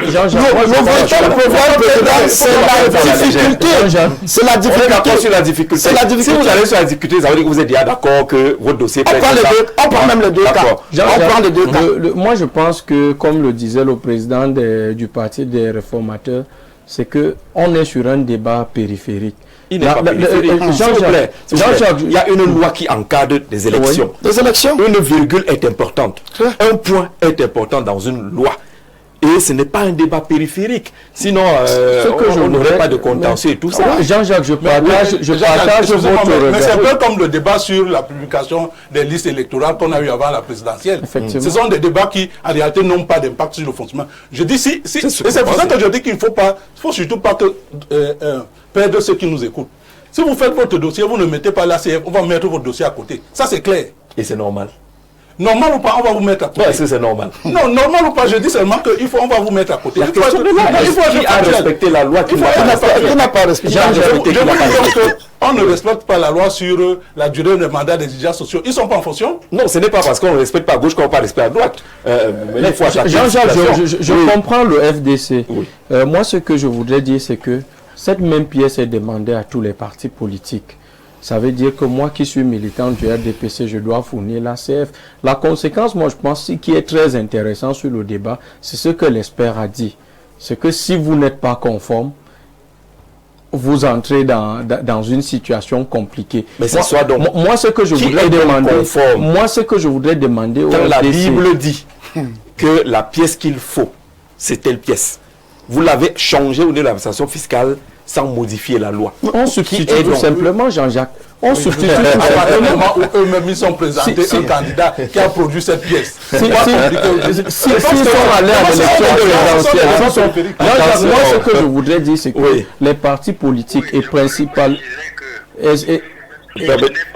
Permettez. Et que c'est dans la loi des finances, c'est applicable. La loi des finances est une loi. Oui. Si quelque chose n'est pas dans le code électoral et que c'est dans la loi des finances, c'est applicable. D'accord. Et même si ça se trouve dans n'importe quelle loi. D'accord. Le code électoral peut prévoir des dispositions, mais ces dispositions doivent prendre également en compte les dispositions qui sont dans la loi des finances. D'accord. Merci pour ces précisions, monsieur. Elle dit, vous l'avez suivi, que si c'est prévu dans la... On est encore dans si c'est prévu. Oui. Tout ce qui est prévu dans une loi et qui impacte les élections est prise en compte immédiatement comme faisant partie du code électoral. Vous comprenez donc que la démarche du FDC n'est pas inutile. Il faut que les gens soient au même niveau d'information. Alors, il faut donc qu'on communique. C'est une question de communication. C'est une question de communication. Et là, on avance. Hein. On avance sérieusement sur la question. On ne va pas s'y attarder parce qu'on a quand même un élément de réponse qui peut satisfaire ceux qui s'inquiétaient. Si c'est prévu dans la loi des finances, eh bien, cette pièce devient, en tout cas... Jean-Jacques, pour rester sur la problématique des pièces, nous, les jeunes, ce qui nous intéresse, c'est le coût. Vous savez, tout à l'heure, les présidents des formations politiques ont parlé des pièces à fournir, du pouvoir d'achat. Pour un jeune étudiant qui veut être candidat pour être conseiller municipal, c'est pas moins de 150 000 francs. Parce que toutes ces pièces-là qu'on cite là ne sont pas gratuites.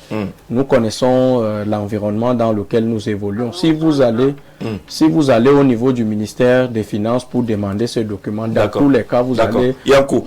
François, bonsoir. Bonsoir, Jean-Jacques, bonsoir. Je vais te prendre de façon cavalière comme ça. On n'a pas prévu de prendre les appels, mais puisque la question elle est tellement technique. Bonsoir, comment on vous appelle? Fomo Franc-Martial. Fomo Franc-Martial, allons-y, votre contribution. Oui, en fait, c'est l'appel qu'on vient de recevoir qui m'oblige à appeler parce que... Allez-y. Parce que je ne comprends pas que quelqu'un dise qu'une loi spécifique, qui est le code électoral, doit prendre encore les modifications des autres lois qui n'ont rien à voir avec le code électoral. Le code électoral, c'est la Bible des élections. Oui. On peut encore prendre en compte une loi qui ne contredit pas le code électoral. C'est-à-dire qu'on peut considérer qu'une loi peut venir compléter une disposition entrant dans le cadre des élections. Mais on ne peut pas prendre en compte une loi en contradiction avec le code électoral. Puisque le code électoral, c'est la Bible des élections. On ne peut pas avoir une Bible et quelqu'un estime que chaque fois qu'on va modifier une loi à droite, on va modifier une loi à gauche. C'est le code électoral qui va courir après les autres lois. Ça n'a pas de sens. D'accord. Donc c'est ça qui m'oblige à appeler pour dire au monsieur qu'en fait, la revendication du FDC est totalement fondée. Ce n'est pas un problème qui a commencé aujourd'hui. C'est juste que le FDC a pris sur lui d'attaquer ce problème au niveau des insuffisances. Mais il faut dire que c'est un sérieux problème qu'il faut chercher à résoudre. C'est évident que si tu ne respectes pas, on va rejeter, mais ce serait des abus de pouvoir. Parce qu'à la vérité, tu ne peux pas sanctionner quelqu'un qui revendique que la loi soit respectée.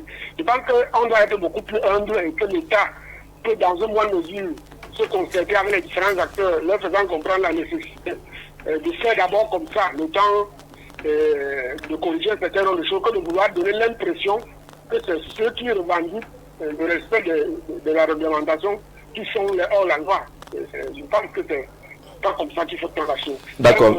D'accord. Le timing ne permet peut-être pas de leur corriger, mais les institutions doivent se parler avec les différents acteurs pour trouver les moyens d'aller un peu au-delà de ce que la loi prévu. Merci beaucoup pour cette contribution qui nous ramène au dialogue. Il faut bien que les acteurs se parlent et qu'on dise que voilà, ce qui est retenu et que tout le monde soit au même niveau d'information et d'acceptation. On va avancer avec notre émission sur comment mobiliser davantage. On a évoqué les différentes barrières qu'on peut avoir. Bonsoir le panel. Nous sommes contents et extrêmement contents de ce qui se passe au niveau... D'accord, qu'est-ce qu'il dit? Dites aux jeunes étudiants que les pièces à signer sont gratuites. Article 295 du Code électoral, que personne ne débourse 5 francs lors de la signature des pièces. C'est Molu de Yaoundé. Un bonsoir au président du mouvement réformateur. Il vous rassure que les pièces sont gratuites. Bonsoir à vos invités. Le président du Parti des réformateurs, à mon avis, ne vit pas dans ce pays. L'article 90 du Code électoral a été violé. C'est clair. La préoccupation du FDC est à prendre très au sérieux. C'est pas un débat périphérique, comme le dit un membre du panel Simon du côté de Nkwa Bang. Le FDC nous dit que qui veut aller loin, l'homme prudent voit le mal de loin. Il faut faire attention. Il y a beaucoup d'autres messages sur cette problématique-là. Est-ce qu'on va les parcourir tous? Comment mobiliser? C'était ça la question. Maintenant, Bertin, on est sorti de l'affaire du contentieux. Comment mobiliser aujourd'hui? Pour mobiliser actuellement au regard du petit temps qui reste, ça nécessite au préalable un travail qui devait être fait. Et ce travail, je ne peux pas dire qu'il n'a pas été fait, parce qu'on a vu quand même avant les élections présidentielles comment les gens se sont activés à s'inscrire sur les listes électorales. Ça a encore pris un coup, parce que étant sur le terrain, il y a des personnes qui disaient que comme le candidat du RDPC est revenu là, ça ne vaut pas la peine. D'où donc beaucoup ne sont plus partis même voter. Mais avant ces élections, il fallait voir comment les gens s'activaient. Il y a eu ce travail en amont, dans le sens de demander aux jeunes, à tous les Camerounais, de contribuer à ce que le pays retrouve la vraie face. Mais sur ce qu'il y a à faire actuellement, Jean-Jacques, il faut que les jeunes fassent ce que une musicienne avait dit au Cameroun. J'ai décidé de reprendre ma vie en main. Cette dame, je ne sais pas comment elle avait été inspirée, mais je pense qu'elle avait dit quelque chose de bien. Vous ne pouvez pas faire des exploits ou bien un certain nombre de choses si votre vie dépend d'une autre personne. Il faut que les jeunes comprennent qu'ils doivent décider de prendre leur vie en main. Et je suis un peu dérangé lorsque certains jeunes pensent que leur place, c'est d'aller porter les chaises, c'est d'aller porter les tentes, c'est de venir faire le boulot en tapant les balafons. Mais d'espérer frapper à l'œil d'un grand qui va vous donner un concours, non? Je voudrais vous dire quelque chose à la suite de cela. En 2019, vous pouvez imaginer comment l'homme bêtis dénigre son frère. Où on nous disait, étant au centre-ville à mon atelier, on venait de créer, de légaliser le parti. Vous pouvez imaginer l'âge que Denis pouvait avoir, l'âge que moi je pouvais avoir en 2019. La façon que les gens nous parlaient, si tu n'es pas parti de toi-même, tu jettes l'éponge. Même aujourd'hui. Et vous traitez de quoi, de sorcier? Non, les enfants, si vous vous perdez de route, la politique, vous avez l'argent. Vous allez faire comment? Donc, ils vous présentent quelque chose que vous ne pouvez pas traverser. C'est ça qui décourage beaucoup de jeunes. Et ils pensent que avec ce langage-là, le mieux, c'est d'aller passer derrière ces gens qui sont ici à Yaoundé, dans l'espoir que non, moi je peux trouver mon petit emploi, je ne dérange personne. Et ils s'écartent. Les jeunes sont arrivés à ce niveau-là. Ne pas déranger et espérer qu'un grand va vous offrir un concours, un emploi quelque part, un coup de fil quelque part. Et ils sont nombreux, comme le dit Carl Nelson Mandela depuis Yokadouma. Bonsoir à ton panel, Jean-Jacques. La politique au Cameroun est décourageante. Je ne sais pas si vous avez fait le constat. Depuis la réouverture des inscriptions sur les listes électorales, il n'y a aucun engouement. Nous sommes tous figés sur le remaniement ministériel. On attend que ça bouge en haut pour que le jeune espère trouver quelque chose. ils ne prennent donc pas leur vie en main. Alors, comment se mobiliser? Est-ce qu'il faut que chaque parti politique, le mouvement réformateur, appelle aux inscriptions? Le Parti écologique le fait, le FDC le fait, le PCRN le fait. Chacun va lancer son appel à la mobilisation. Est-ce que cette façon-là est porteuse? Non, moi je pense que j'ai envie, avec votre permission, de dire que si on veut mobiliser, il ne faut surtout pas décourager. Oui. Il ne faut surtout pas décourager. Et il faut éviter, franchement, les débats qui n'avancent pas. Nous avons des problèmes sur le code électoral. J'ai dit, c'est anormal que les jeunes de 18 ans ne puissent pas voter. Oui. Nous sommes sortis d'une élection présidentielle où il a fallu attendre combien de semaines pour avoir les résultats. Les résultats que les Camerounais ont découverts sur les réseaux sociaux. Ce n'est pas normal, alors que partout, après, le soir même de l'élection, on a le résultat. 48 heures, 24 heures, on a le résultat. Donc, on a des problèmes à résoudre. Donc, les problèmes d'ordre administratif, bon, ça, vraiment, l'administration sait gérer ce genre de problème. Maintenant, s'il faut que chaque parti intervienne, oui, je pense que chaque parti doit pouvoir jouer son rôle dans la mobilisation. Il n'y a pas de trop dans cet appel à la mobilisation. Nous disons que les jeunes en particulier, les femmes aussi, parce que ce sont des catégories qui ont tendance à rester derrière lorsqu'on appelle à la mobilisation. Nous disons que tous les concitoyens sont appelés à sauver notre pays. Parce que c'est de ça qu'il est question. Vous savez, les deux précédentes élections présidentielles ont été fortement contestées.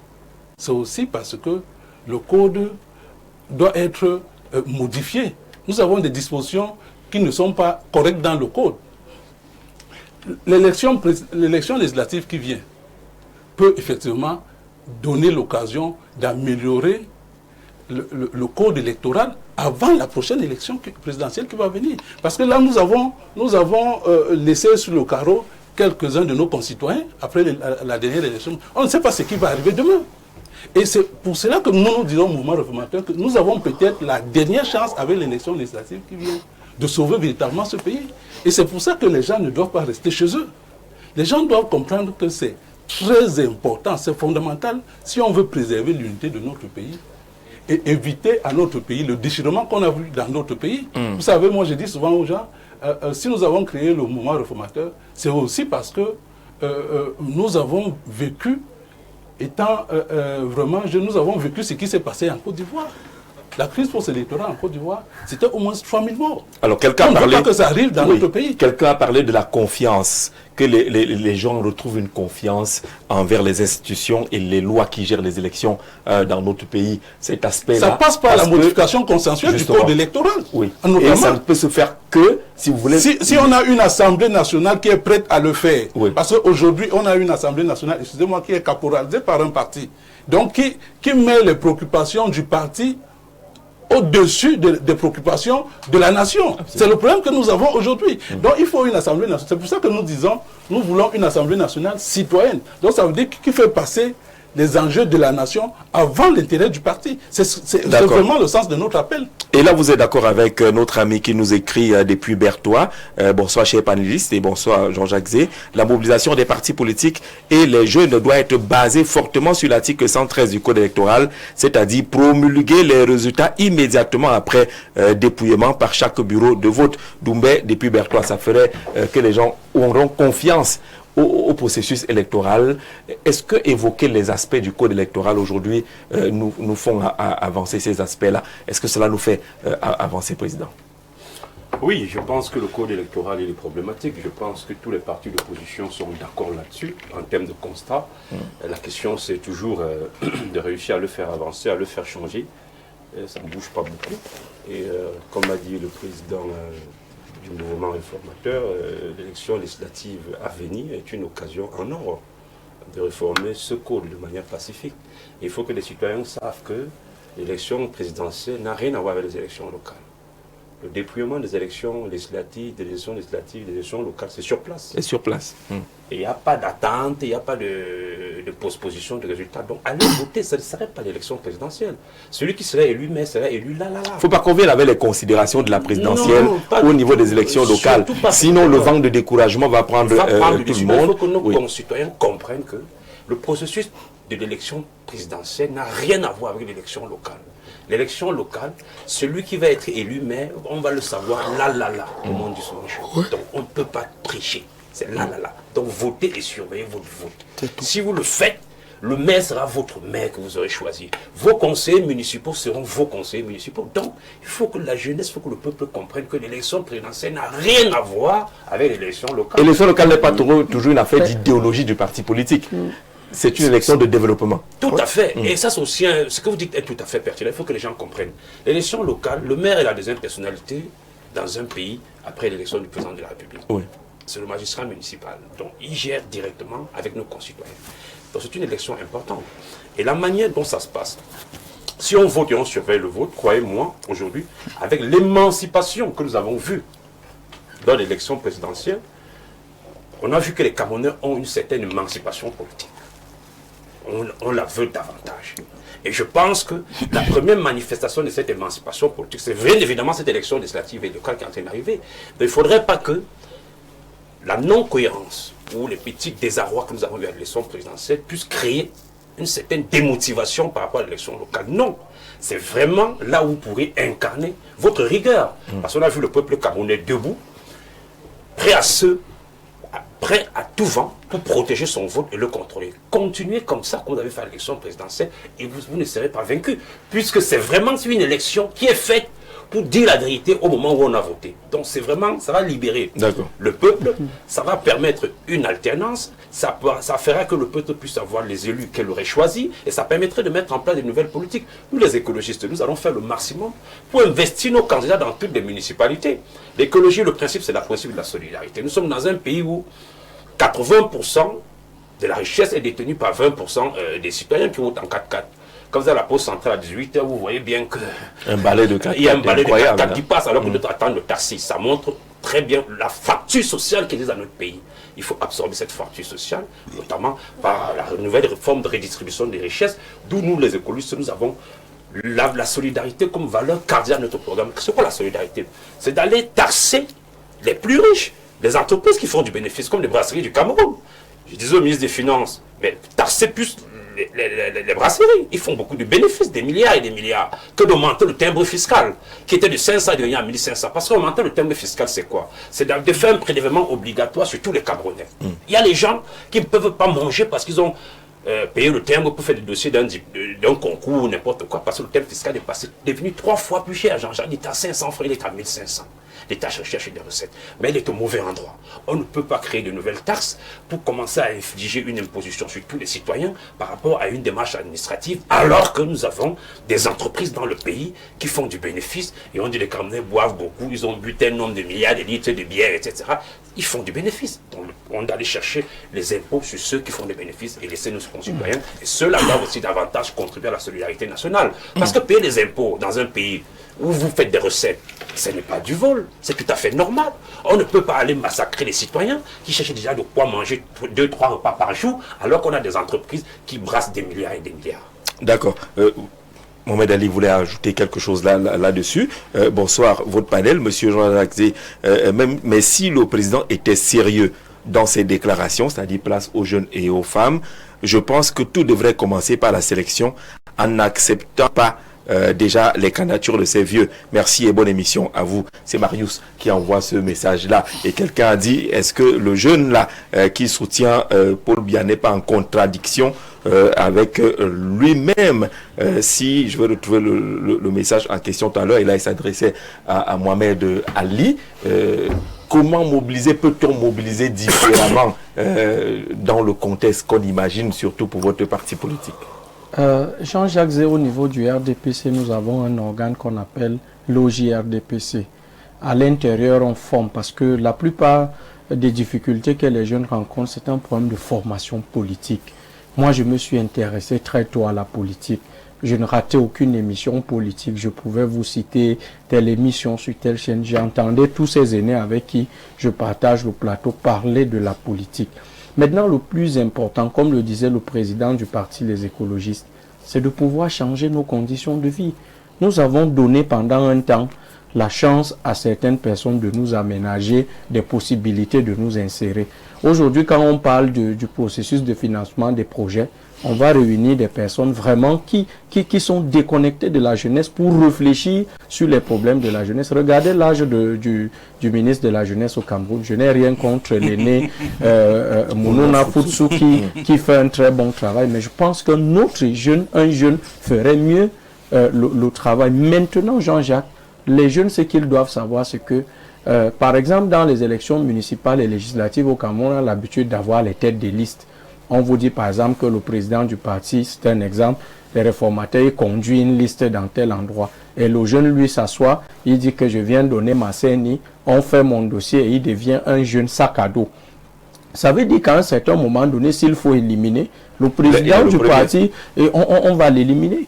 Pour être candidat, il faut payer par exemple la somme de 50 000 francs au trésor pour ce qui est de l'élection municipale. Le jeune agriculteur d'Ngelmendoka, le jeune agriculteur de Ngawi dans l'Adamawa, il se prépare. Nous, les jeunes, nous sommes des très bons débrouillards. C'est-à-dire, si je fais la moto, le moto-taxi, et que j'estime que, par exemple, dans le Rassemblement démocratique du peuple camerounais, je vais être candidat, je prépare mes 50 000. Je peux vous dire, par exemple, que j'ai séjourné dans le département où je suis né. Vous n'allez pas me demander pour faire quelle pièce, parce que quand je lis le calendrier, les choses peuvent être déclenchées à tout moment. Je commence à préparer mes pièces pour que le jour-là, lorsque je viens devant les aînés, je ne viens pas leur dire que monsieur le directeur général, celui qu'on va envoyer comme mandataire du parti, monsieur, j'ai un problème de 50 000, aidez-moi à aller compléter mon dossier. Moi, je marche avec une catégorie de jeunes avec qui nous pensons que nous devons prendre notre destin en main. Et le prendre, c'est d'éviter d'aller installer les tentes. Moi, ce n'est pas que dans mon village, je n'installe pas les tentes. Mais quand les aînés vont dans le parti, parce qu'au RDPC, nous avons la culture de la contribution. Si les aînés donnent 50 000, 100 000, j'arrive avec mon 5 000 et je le pose sur la table. J'ai dit que ça, comme on dit dans la guerre, c'est l'effort de guerre. Vous savez que je suis étudiant, mais je contribue à la marche du parti. Le moment venu, lorsqu'il faut sélectionner, vous n'allez pas me dire que je ne remplis aucune condition. Donc moi, je pense que c'est dans cet état d'esprit. Et Jean-Jacques, je termine par là. Sur le plateau, il ne faut pas qu'on laisse croire aux jeunes que c'est lorsque seulement on est dans l'opposition qu'on peut servir. Non. Même les jeunes qui vont entrer dans le Parlement et qui sont du RDPC auront un état d'esprit différent. Non. Parce que l'environnement dans lequel nous vivons ne va pas forcément changer ces jeunes. Nous autres qui souhaitons, qui est en train de naître. Jean-Jacques, vous pensez que vous invite à libérer. Je voudrais prendre un exemple. Quand on vous dit que le RDPC a fait 53%, vous pensez qu'il n'y a pas certains militants du RDPC qui sont allés voter ailleurs? Vraiment? En fait, à chaque génération, ces défis. Nous disons que le président nous a tendu la perche et nous sommes prêts à la saisir. Il faudra la saisir. Bonsoir, Jean-Jacques, ton panel. Il faut éduquer aux jeunes comment se mobiliser. Eux, ils comprennent qu'il faut descendre dans les rues et casser. Une éducation politique profonde doit être faite. Mais pour moi, même quand le jeune porte le sous-vêtement de papa, il est resté enfant. Précipitation, courir, aller vite doit être bien expliqué à notre jeunesse qui attend tout sur place. Franck de Bokito, on salue Bokito rapidement. Parce oui, juste un mot pour dire qu'en fait, pour rappeler que au début des années 90, le RDPC a marché contre la démocratie. Oui. Le président de la République a imposé la démocratie au RDPC. On a encore tout récemment là l'exemple de ce qui s'est passé lors de l'élection du conseiller exécutif dans le Sud. Vous voyez que vos camarades, certains de vos camarades se sont rebellés contre. C'est pour dire que n'attendez pas la démocratie. C'est la vitalité. Ça montre simplement que Jean-Jacques Zé, l'exemple du Sud, l'exemple qui vient nous montre simplement que nous pouvons croire que les jeunes sont libres. Sauf que ça n'a pas été donné. Ils se sont battus, ce n'est pas une liberté. C'est justement ce que j'ai dit. Jean-Jacques, sur le plateau, ce que je voudrais dire, c'est que nous ne sommes plus cette jeunesse qui va attendre et recevoir. Moi, je vais au conseil municipal de Manjou. Je ne pars pas là-bas pour m'amuser. Je vais pour défendre le développement. Je ne suis pas là pour recevoir 50 000. Je ne suis pas là-bas pour recevoir les PDM de présence au conseil municipal. J'ai mon avenir à défendre, l'avenir de mes enfants. Moi, je pense qu'au niveau du RDPC, la vraie démocratie en 2026 va se jouer au Rassemblement démocratique. On sera là pour vous regarder. On sera là pour témoigner. Le bois dans l'eau ne va jamais devenir caïman. Des années. Alors cet article dit bien que les résultats sont donnés immédiatement par chaque bureau de vote. On n'a pas exclu les présidentielles. Tout est inclus pour juste éviter les dérives qu'on connaît jusqu'à ce jour. C'est Doumé de Bertois qui voulait venir à la précision. Il dit que si on publie les résultats, ça encouragerait également la jeunesse. Ça mènerait la jeunesse à croire à la sincérité du processus électoral et des institutions qui gèrent les élections. Là, c'est un gros problème, François. Oui, Jean-Jacques, c'est un gros problème. Je voudrais prendre... je voudrais dérouler mon propos par un bout. Par le bout de la gouvernance, en fait. Parce que le président du Parti écologiste a évoqué quelque chose d'assez intéressant tout à l'heure. Et je crois que si on ramène ça de façon bien centrée sur les territoires, vous verrez que l'enjeu de la mobilisation en ce moment des jeunes, des femmes et tous les autres acteurs pour les élections locales à venir est orienté vers l'exercice de la fonction. Et l'exercice de la fonction ici, il faut comprendre que pour être maire, quel est le rôle d'un conseil municipal? Est-ce que les jeunes le savent? Est-ce que beaucoup savent que pour être maire, il y a 6 dimensions? L'exercice du budget, l'exercice du mandat, la fonction publique territoriale, la participation citoyenne, ainsi de suite, à gérer le dynamisme de l'économie locale. Et maintenant, quand vous avez déjà ces éléments-là, on ne peut pas aussi occulter quelque chose de la posture des maires actuels. J'aime bien souvent le relever. C'est des gens qui auront exercé un mandat, mais avec beaucoup d'externalités négatives. C'est une génération sacrifiée. C'est-à-dire qu'ils sont arrivés en 2020, au lendemain du vote, de l'adoption du Code général des collectivités territoriales décentralisées. Ils l'ont expérimenté. C'est-à-dire qu'ils quittaient des mairies boutiques, où un collecteur venait de nos maires mettait dans la poche, pour aller vers une mairie structurée, vers une mairie organisée, où le management est imposé. Et ici, il y a un lien qu'il faut faire. Parce qu'en vérité, il faut que les jeunes comprennent bien les enjeux qu'il y a dans les territoires. Il ne faut pas effrayer les jeunes en même temps. Non, je veux... Quand vous déroulez ici, vous avez l'impression qu'on donne l'impression que c'est compliqué. Les jeunes vont s'en sortir. Comment il y a 6 dimensions. Ce que je voudrais que les jeunes comprennent, c'est qu'ils doivent, pour mieux formuler l'offre politique, ce n'est pas uniquement en entrant dans le parti ou chez les écologistes ou bien chez les réformistes et puis on va découvrir la fonction tout de suite. Sinon vous avez passé un mandat sans impacter. Et à l'intérieur, les maires actuels ont eu deux. Laissez-les d'abord arriver là-bas. Oui. Les questions vont passer. Nous sommes d'accord pour qu'ils arrivent. Il faut qu'ils arrivent d'abord. Nous sommes d'accord nous sommes d'accord là-dessus. Oui. Ce que moi je voudrais dire, c'est que les maires actuels ont bien expérimenté quelque chose. Moi, ce que je suggère aux jeunes, c'est de se rapprocher en ce moment. Parce que nous sommes à quelques jours de la convocation du corps électoral. Donc, il faut se rapprocher de ces élus-là, de ces institutions, de ces instances, pour déjà tenir même un élément simple qui va devenir difficile dans quelques temps. La copie de l'acte de naissance. L'extrait de l'extrait. Ce document, par moment, qui devient souvent difficile à obtenir lorsqu'on a déjà convoqué le corps électoral. Donc, je suis en train de montrer les enjeux et les difficultés de ce qu'il y a à aller quand on veut prétendre à quelque chose. Et il faut savoir aussi quelque chose, Jean-Jacques, c'est que c'est la compétition. C'est la compétition. Il faut cesser de penser que...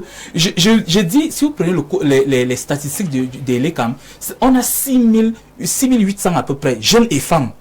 Mais le problème ici, c'est le problème de l'intéressement des jeunes à la chose politique, de l'engagement politique et de la détermination. Et de comprendre que si mon offre est conforme au parti des réformateurs, les réformateurs vont me soutenir pour que je devienne donc maire. Et c'est en cela que je dis donc non, ce n'est pas qu'on leur fait peur. C'est que si les réformateurs comprennent, eux qui comprennent les enjeux, puisqu'ils sont responsables des partis politiques. J'ai suivi par exemple le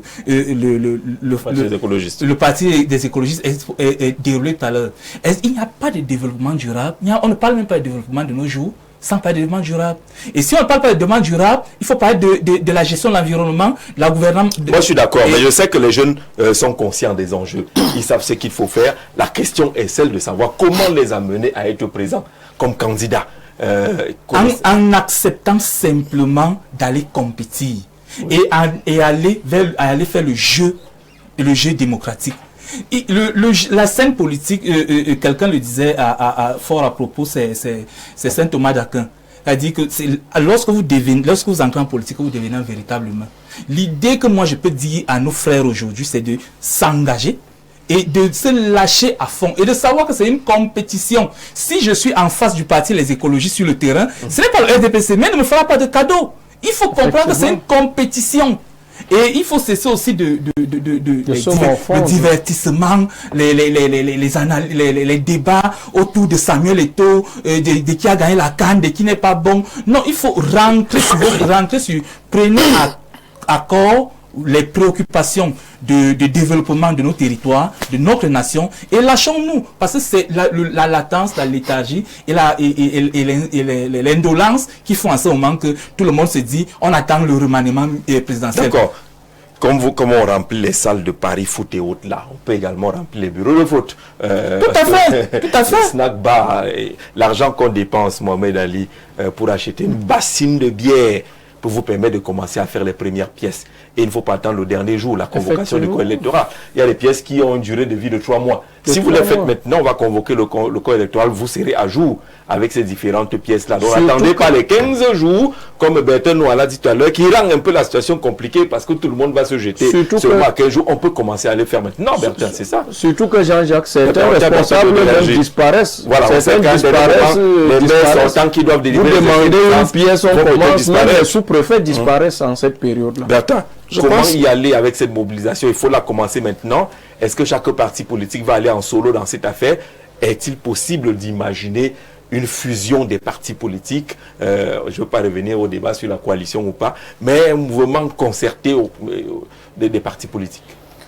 Je pense que au regard des enjeux et de l'objectif qui a lieu à atteindre, nous devons prendre la chose au sérieux. Et pour la prendre au sérieux, il faut que des démarches commencent déjà à être faites. Nous, au FDC, je suis ravi parce que j'ai écouté le président tout à l'heure, Samuel, qui tient un langage comme celui du FDC dans l'appel à l'investiture. Il y a des gens qui nous ont posé la question de savoir est-ce que tout le monde est appelé, même si tu ne fais pas partie du FDC? Je vais répondre comme le président a répondu. Moi, je ne pense pas que je peux bloquer quelqu'un qui me demande l'investiture à Salapumbe. Je prends l'exemple comme ça. Nous appelons ces gens-là parce que le développement local de Salapumbe dépend des gens qui sont là-bas. Moi, je ne vais pas quitter mon atelier pour aller là-bas. Il va peut-être falloir que je m'installe là-bas pendant des années et je commence à impacter cet endroit.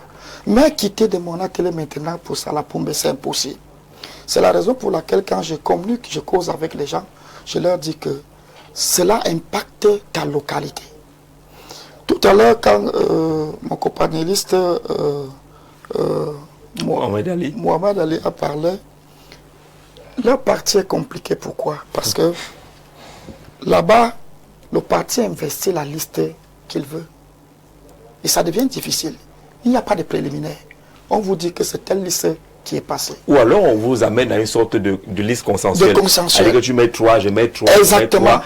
Et celui qui est donc maire n'a plus tous les outils pour gérer et aller au développement. Donc ça fait d'office que je voudrais dire à M. Ali que avec l'engouement et l'envie de devenir ce que tu aspires, ça te sera difficile, sauf si tu as des manœuvres avec certaines personnes qui vont te faciliter la tâche pour atteindre ton objectif. Mais si ce n'est pas le cas, nous savons pertinemment ce qui se passe là-bas. Et cette année, Jean-Jacques, je le disais dans un autre plateau, ça sera encore compliqué parce que ça sera un buisson. Donc on n'aura pas pitié de qui que ce soit. Vous avez suivi peut-être ou pas les échaufferies qui sont en train de se passer à Evodoula, où l'ancien député honorable Ndakoumna est en train de s'annoncer. Et quand il s'annonce, il parle aussi des blocages qu'il a. Et ça donne un ton qui va cogner les faces. Donc, en écoutant notre copanéliste parler, ça sera difficile pour que les jeunes intègrent les listes. Tout ce qu'on peut lui demander, c'est que venez là où vous aurez la possibilité de vous exprimer très bien. Sinon, vous allez laisser les 7 ans ou les 5 ans passer pour reprendre dans la bonne forme à partir de 2030. Mais, avec l'engouement que tu as, tu vas t'enterrer pour rien. Tu as le libre choix de partir là où tu seras à l'aise et de t'exprimer correctement. Donc, le FDC, le maire de Banca, le FDC ouvre largement les portes à tous les Camerounais, quel que soit là où tu te trouves. Que tu sois du parti ou tu ne sois pas, nous allons t'accorder l'investiture. Merci beaucoup, monsieur le secrétaire général. Bonsoir, je suis Emmanuel Mbedi. Je m'adresse à monsieur l'écologiste. Taxer plus les grandes entreprises ne résulterait pas par hasard au licenciement des milliers de gens. Ça va faire fuir simplement les potentiels gros employeurs. Dit que si vous taxez plus les brasseries, aujourd'hui, est-ce que vous n'avez pas fait... On ne taxe pas le chiffre d'affaires, Jean-Jacques. Voilà. Le bénéfice qu'on taxe, c'est qui est déjà là alors qu'on a tout pris. Donc on taxe, ce n'est pas un chiffre d'affaires. On n'entre pas dans le capital de l'entreprise, on taxe les bénéfices. D'accord. Il n'y a pas d'inquiétude là-dessus. Bonsoir à tous. Je pense qu'il faudrait d'abord dire aux jeunes ce qu'est la politique. La politique est une guerre des idées, les stratégies, et non une division qu'on observe actuellement au sein du pays. Appelons les jeunes à être plus sérieux sur les situations que traverse notre pays. Question d'éducation. Le panel, bonsoir. Les élections législatives et municipales constituent une manifestation directe et tangible de la volonté citoyenne. Ces citoyens sont les mieux placés pour appréhender les besoins concrets de leur collectivité, ne pas prendre part aux processus électoraux, que ce soit par le vote ou par la présentation d'une candidature, équivaut à une acceptation tacite de se soumettre au choix d'autrui, qu'il soit en adéquation avec nos propres convictions ou non.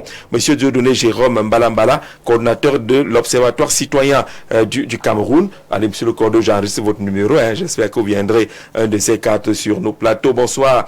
C'est pourquoi je parlais d'éducation politique profonde. Ne venez pas dans les plateaux le faire. Créez des salles d'écoute dans toutes les zones. En plus, éduquez-vous vous-même, Franck de Boukito, mais les médias peuvent également aider, si on peut commencer par les médias, avant de créer les centres d'écoute par les différents partis politiques, c'est intéressant. Le grand soir, s'il vous plaît, laissez cette histoire, je ne sais pas pourquoi parler de pénalty, on n'est pas sur les pénaltys. C'est les grands soirs de quel jour vous suivez. Peut-être qu'il y a un décalage horaire. Vous êtes aux États-Unis. Nous, on n'est plus sur le grand soir de la CAN. Parce qu'il dirait laisser cette histoire de pénalty au Nigeria pendant les tirs au but. Le pénalty de Victor Ekpeba a été valable. Mais l'arbitre a dit non. En 88, de coup de tête, agression, on s'en souvient également. Mais ce n'est pas l'objet de notre émission. On reparlera de la Coupe d'Afrique des Nations après la finale, pour faire le débrief général de cette compétition. Président Samuel Bilon, votre appel est lancé aujourd'hui. Vous allez opérer comment? Les gens veulent être investis, ils font comment? Ils vous contactent comment? Ils marchent comment? On a une minute pour répondre. Non, mais écoutez, je crois que, comme je l'ai dit, nous avons, au-delà du mouvement réformateur, nous avons mis sur pied l'Union pour majorité parlementaire. Donc nous avons un site internet que les Camerounais connaissent, ça veut dire que... mr-cameroun.org, ça veut dire que sur le site internet, on peut avoir toutes les informations. Nous avons l'adresse mail, les numéros de téléphone. Je pense que sur notre site internet, on peut tout avoir. Et puis nous avons le siège qui est ici à Yaoundé. Nous avons des représentations presque partout sur le territoire. Je pense que tout le monde on peut contacter le mouvement réformateur pour avoir des informations par rapport aux investisseurs. D'accord. Président Guigim, c'est également la même formule? Oui, nous on a lancé depuis plusieurs mois, vous l'avez vu, on a une plateforme d'enregistrement des gens qui se reconnaissent dans la politique écologiste. Comme on dit, c'est une élection locale, donc on a besoin des locaux dans chaque région pour pouvoir, surtout des jeunes et des femmes. L'écologie, cette fois-ci, nous avons maximisé. On souhaite avoir le même nombre de jeunes et surtout le même nombre de femmes dans nos circonscriptions pour essayer de mettre en œuvre une certaine parité.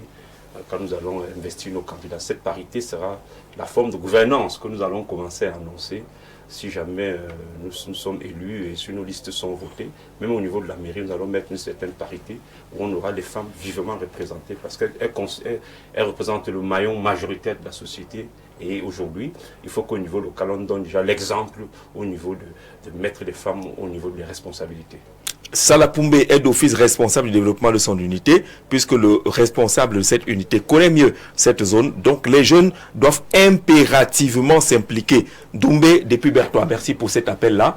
On prend un jeune qui est un chercheur, il s'occupe des plantes, il cherche, il fait des propositions. Lema Kouma, bonsoir. Bon après-midi Jean-Jacques et bon après-midi à ton panel qui est toujours aussi riche. La table est bondée. Elle est bondée. Je l'ai transformé un peu en un supermarché, un mini supermarché des plantes naturelles.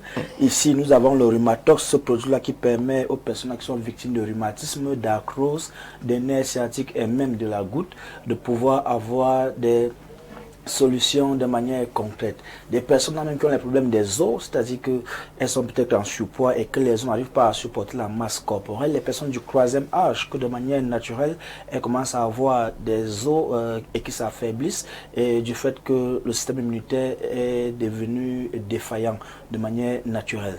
Alors le produit Rhumatox vient donc renforcer le cartilage, il vient renforcer les os, même pour ces personnes qui ont les os qui se rongent au niveau des articulations, au niveau des genoux, ces mamans, ces papas-là qui ont du mal à se déplacer, ou bien qui se déplacent désormais avec la canne. Nous leur disons cet après-midi que cher papa, cher grand-père, cher maman, venez, le produit Rhumatox est le produit recommandé pour vous. Il n'y a pas que des personnes âgées qui sont victimes de rhumatisme ou bien d'arthrose, ou bien même de nerfs sciatiques, même des personnes relativement jeunes sont aussi victimes de ça.